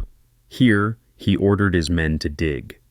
They created a simple, protective ditch, and behind it, they raised an earthen rampart. His plan was revolutionary. He placed his arquebusiers, his men with the new, powerful handguns, directly behind this rampart, shielded from the feared cavalry charges. And behind them, he placed his own steady blocks of Spanish pikemen. This was not a formation designed for passive defense. It was a killing machine, engineered to break and then annihilate the enemy's assault with a disciplined wall of fire and steel. When the French army arrived, they scoffed at the simple earthworks. Confident in their superior numbers and the unstoppable power of their charge, their commander, the Duke of Nemours, ordered a direct frontal assault. The main act began with the terrifying spectacle of the French gendarmes, a wave of gleaming plate armor and heavy lances, the finest shock troops in Europe, thundering up the slope. But as they approached the ditch, their momentum slowed, their perfect lines becoming disordered as they navigated the obstacle. And in that exact moment of vulnerability, Córdoba gave the order to fire. From behind the earthen wall, a single coordinated volley of arquebus fire erupted. It was not the sound of a skirmish, it was the sound of a new age. A storm of lead tore through the ranks of the armored knights. Horses and riders fell in a chaotic tangle. The great charge, the symbol of an entire era of warfare, was stopped dead in its tracks. Next came the Swiss pikemen, the most feared infantry of their day, advancing as an impenetrable forest of pikes. And again, they were met by the relentless, disciplined fire of the protected arquebusiers. Gaps began to appear in their unbreakable lines. The forest of pikes began to wither. With his enemy's elite units shattered in disarray from the sustained firepower, Córdoba seized his moment. He gave the order for the counterattack. The Spanish infantry surged over their own defenses and crashed into the faltering French army. The battle was over quickly. The proud French host was completely routed, and the Duke of Nemours himself was slain in the fighting. As the sun set, the field was a testament to a new and terrible reality. Cerignola was not just a victory, it was a revolution. It proved decisively that disciplined infantry armed with firearms, when properly protected by field fortifications, could defeat the most elite heavy cavalry in the world. It was the death knell for the age of the armored knight, and the birth of the modern battlefield. John Churchill, Duke of Marlborough. He was a master of the European stage, a brilliant diplomat, a charismatic leader, and a military commander of sublime and subtle genius.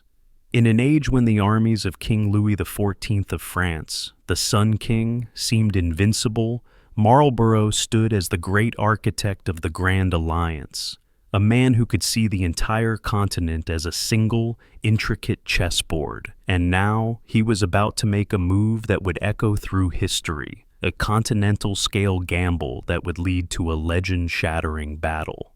This is the story of the Battle of Blenheim. The preparation began not with a clash of arms, but with a great, audacious, and secret march to save the Allied city of Vienna from the imminent threat of a massive Franco-Bavarian army. Marlborough led his forces on an extraordinary 250-mile trek from the Low Countries to the Danube. It was a feat of logistics and deception that completely fooled his enemies as to his true intentions. When he finally arrived, he faced the French army, commanded by Marshal Tallard, who felt safe and secure behind the marshy banks of a small stream called the Nibel. And here, Tallard made a fatal, critical error. Confident in his position, he packed a huge number of his finest infantry battalions into the small village of Blenheim on his far right flank. He saw the village as an unbreakable defensive anchor. Marlborough, a true master of the battlefield, looked at the same village, and he saw not an anchor, but a cage. His plan was a grand piece of theater. He would launch furious, conspicuous attacks on the enemy's flanks, pinning them in place. And while their attention was fixed on the fire at their edges, he would secretly mass his true striking force in the center and deliver a single, decisive, battle-winning blow. The main act began with a ferocious British assault on the village of Blenheim itself. Just as Marlborough had hoped, Marshal Tallard took the bait. Again and again he fed his precious reserves into the grinding, bloody street fight for the village, convinced this was the main point of the battle. On the opposite flank, Marlborough's great ally, Prince Eugene of Savoy, launched a tenacious holding attack against the Bavarian forces, preventing them from moving. While the French commander's attention was completely absorbed by the struggles on their flanks, the true drama was unfolding, almost unseen in the center. Hidden by the thick, rolling smoke of a massive artillery barrage, Marlborough's main force of cavalry and infantry began the difficult, arduous crossing of the Nobel stream. By the time Marshal Tallard finally realized that his own center had been dangerously stripped of troops, it was far too late. Marlborough had already assembled a colossal force of cavalry and infantry on the French side of the stream. In the decisive moment, with his trap perfectly set, he unleashed a great, unified, thunderous cavalry charge. The result was a hammer blow that completely shattered the weakened French center. The thousands of elite French soldiers who were now trapped inside the village of Blenheim were completely cut off, an isolated island in a sea of their enemies. In an event unheard of in that age, they were forced into a humiliating mass surrender. Marshal Tallard himself was captured on the field of battle. The myth of the invincibility of the armies of the Sun King was broken forever on the fields of Bavaria. The Battle of Blenheim did not just save Vienna, it completely changed the course of the War of the Spanish Succession and cemented the Duke of Marlborough's reputation as one of the greatest military commanders in all of history. Nader Shah. He was the Napoleon of Persia, a man who rose from obscurity to restore a shattered empire, a military genius of terrifying ambition and intellect. His army was not a vast, lumbering horde. It was a hardened, disciplined, and utterly lethal instrument of his will. He looked eastward, towards the unimaginable wealth of the Mughal Empire in India, a great decadent giant ripe for the taking. On the vast plains of Karnal, this disciplined war machine was about to collide with a force many times its size. This is the story of a battle that was decided not by numbers, but by speed, deception, and flawless execution. This is the story of the Battle of Karnal. Imagine the scene. On the Great Plain, an asymmetrical spectacle is laid out. The Mughal army of Emperor Muhammad Shah is a vast, lumbering sea of men, a cumbersome moving city of hundreds of thousands of soldiers, war elephants, and camp followers, protected within a sprawling, fortified encampment. They are a symbol of immense wealth and power, but they are slow, ponderous, and plagued by divided command. Facing them, Nader Shah commands a much smaller force. But it is a forged and disciplined war machine, an army of veterans, loyal to one man and one vision. Nader's plan is not a reckless, head-on assault. It is a trap, exquisitely designed to exploit his opponent's greatest weakness, their own indiscipline and their own overconfidence. The battle begins not with a formal command, but with a calculated provocation. Nader sends a small detachment of his cavalry to raid and harass the edges of the enormous Mughal camp. Just as he had predicted, a hot-headed Mughal general, Saadat Khan, takes the bait. Without waiting for orders from his emperor, he leads his own powerful contingent out from the safety of the earthworks, eager to chase down and punish what appears to be a fleeing band of Persian raiders. This was the mistake Nader had been waiting for. The Persian retreat was pure theater. As soon as Saadat Khan's force had been lured far enough away, isolated from the main army, the trap snapped shut. Nader unleashed his forces. The air was filled with the sharp crack of the Zambarakchi, light cannons mounted on the backs of camels, tearing into the Mughal ranks. The battle-hardened Persian cavalry slammed into their flanks, and the elite Jazairchi infantry, his master musketeers, formed a disciplined, deadly wall of fire. Seeing their comrade in trouble, other Mughal commanders began to lead their own forces out of the camp, but they did so piecemeal, with no plan or coordination, and one by one, they fell into Nader's perfectly orchestrated meat grinder. In less than 3 hours, the unthinkable had happened. The very finest, most elite corps of the Mughal Empire had been utterly annihilated, just outside the safety of their own fortifications. Emperor Muhammad Shah, watching in horror from his camp as his army was dismantled piece by piece, was forced to surrender. As the dust settled, the field was a silent testament to the vast, chilling difference between a multitude and an army. The Battle of Karnal was not just a defeat, it was a catastrophe that humiliated and fatally crippled the Mughal Empire. It threw open the road to the sacking of Delhi and forever etched the name of Nader Shah into history as one of the greatest and most ruthless military tacticians the world had ever seen. Horatio Nelson. He was a man of the sea, a naval commander of breathtaking audacity and genius, whose entire life seemed a prelude to a single, world-shaping moment. He was the embodiment of the Royal Navy's fighting spirit, a commander who believed that the only way to win a battle was not to follow the old rigid rules, but to annihilate the enemy. And now, against the combined might of France and Spain, with the fate of his nation hanging in the balance, he was about to conduct his final, most audacious symphony. This is the story of a battle that would define an age. This is the story of the Battle of Trafalgar. Imagine the vast open sea off the coast of Spain, under a clear autumn sky.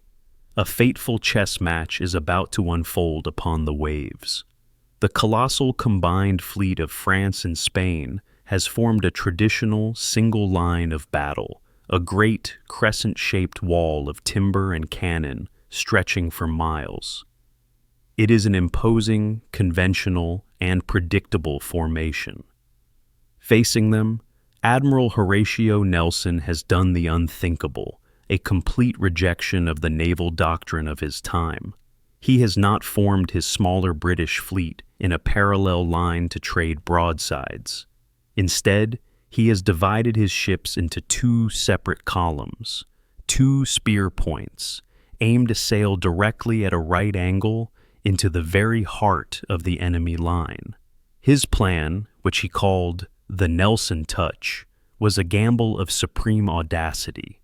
It was designed to shatter the enemy's rigid formation, to provoke a chaotic, swirling, pell-mell battle, a close-quarters brawl where the superior seamanship and faster rate of fire of his British crews would prove decisive. The air is a tense silence, broken only by the gentle slap of waves against wooden hulls and the soft, steady creak of rigging in the wind. The main act begins in a slow, almost serene procession. As the two British columns advance, they endure a terrible, raking fire from the combined fleet. The lead ships of each column sail through a storm of cannonballs, absorbing the concentrated fire of multiple enemy vessels before they can bring their own guns to bear. But they do not falter. The column led by Admiral Collingwood, in his flagship Royal Sovereign, is the first to pierce the enemy line, disappearing into a cloud of smoke and fire.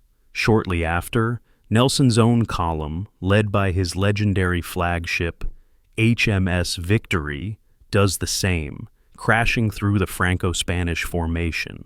Just before his own ship enters the inferno, Nelson gives the order for one final signal to be sent to the fleet. A message that would become immortal. England expects that every man will do his duty. The battle instantly fractures. The orderly lines are gone, replaced by a brutal, chaotic series of individual ship-to-ship duels. The sea becomes a swirling maelstrom of smoke, shattered wood, and the ceaseless thunder of cannons. And in the heart of that chaos, standing on the quarterdeck of the Victory, engaged in a furious battle with the French ship Redoutable, Nelson is struck by a French marksman's ball, fired from the rigging above. He falls, mortally wounded, and is carried below deck. But though their great admiral lay dying, his will and his tactics had already won the day. The disciplined ferocity of the British crews in the close-quarters fight that Nelson had engineered proved overwhelming. The combined fleet was not just defeated, it was annihilated.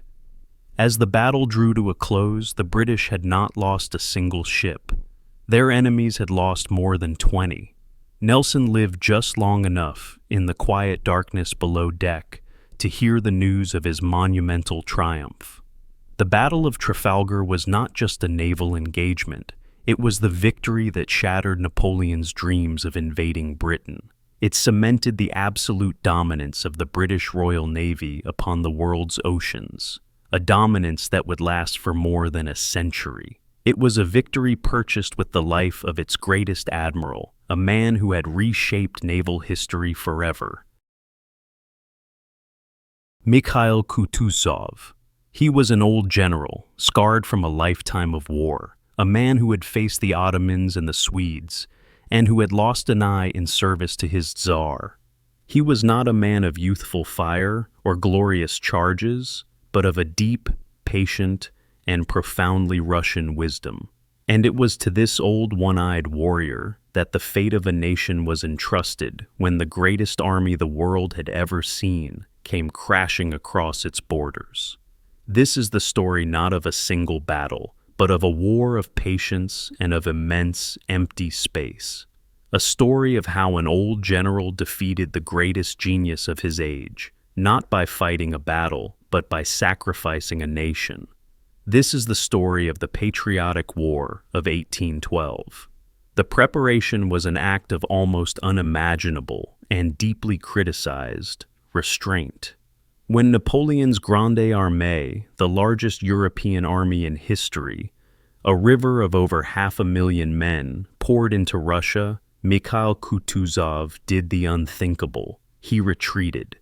He refused to give Napoleon the single, grand, decisive battle that the French emperor craved and that the entire world expected. Kutuzov's plan was not to defeat the French army, but to let Russia itself defeat it. He initiated a brutal strategy of scorched earth. As his army fell back, they burned the villages, they destroyed the crops, they left nothing behind but dust and ash. He was deliberately luring the great French host deeper and deeper into the vast, silent, and empty heart of Russia, stretching their supply lines to the breaking point. He was turning the sheer immense size of his homeland into his most powerful weapon. The main act was a long, agonizing drama. Under immense political pressure to make a stand, Kutuzov was finally forced to give battle at a small village called Borodino. The day was one of the bloodiest in all of military history, a terrible, apocalyptic slaughter that exhausted both armies but produced no clear victor. Yet even in the carnage, Kutuzov had achieved his true goal. He had savaged the offensive power of Napoleon's army, bleeding it of its finest men. And then, Kutuzov made his most painful and most brilliant decision. He would abandon Moscow. He would give the holy, ancient capital of Russia to the enemy without a fight. He allowed Napoleon to march into the city, but it was a hollow prize. The Moscow that Napoleon entered was a ghost town, empty of its people, and shortly after the French arrived, it began to burn. The great city became a trap of fire and ruin, offering no shelter, no food, and no comfort against the coming winter. When Napoleon, his army now stranded in a burned-out shell hundreds of miles from home, finally realized he was trapped and was forced to begin the long, disastrous retreat, Kutuzov's real battle began. He did not engage the retreating column head-on. Instead, his own army shadowed it like a ghost, a parallel march that prevented the French from seeking any other, safer route. And all the while, roving, bands of Cossacks and partisans struck at the exhausted, straggling column, 1,000 small cuts that never ceased. And then, Kutuzov's greatest ally finally arrived in all its terrible glory, General Winter. The result was not a defeat. It was a disintegration. The Grande Armée was consumed, eaten away by starvation, by exhaustion, and by the soul-stealing, relentless cold of the Russian winter. The once mightiest army in the world was reduced to a stumbling, frost-bitten column of ragged survivors. They were not an army anymore. They were a column of ghosts, haunted by the vast, white silence around them. When the last, shattered remnants of this once great force finally staggered out of Russia, more than 500,000 men had been lost. Kutuzov had not won with a single brilliant blow. He had won with a terrible, ruthless patience, and with the sacrifice of an entire people. This victory did not just save Russia. It broke the back of Napoleon's power forever. It was the beginning of his end. Helmuth von Moltke the Elder. He was not a general of the old world, a king who led his men from the front on a charging war horse. He was something new, something modern. He was the quiet, intellectual chief of the Prussian General Staff, the calm, calculating brain of a revolutionary new kind of war machine. From a quiet room, far from the battle, using the new technologies of the railway and the telegraph, he moved vast armies across the continent with the precision of a great chess master playing for the highest of stakes. And now, his great, intricate trap, a trap he had been setting for weeks, was about to close.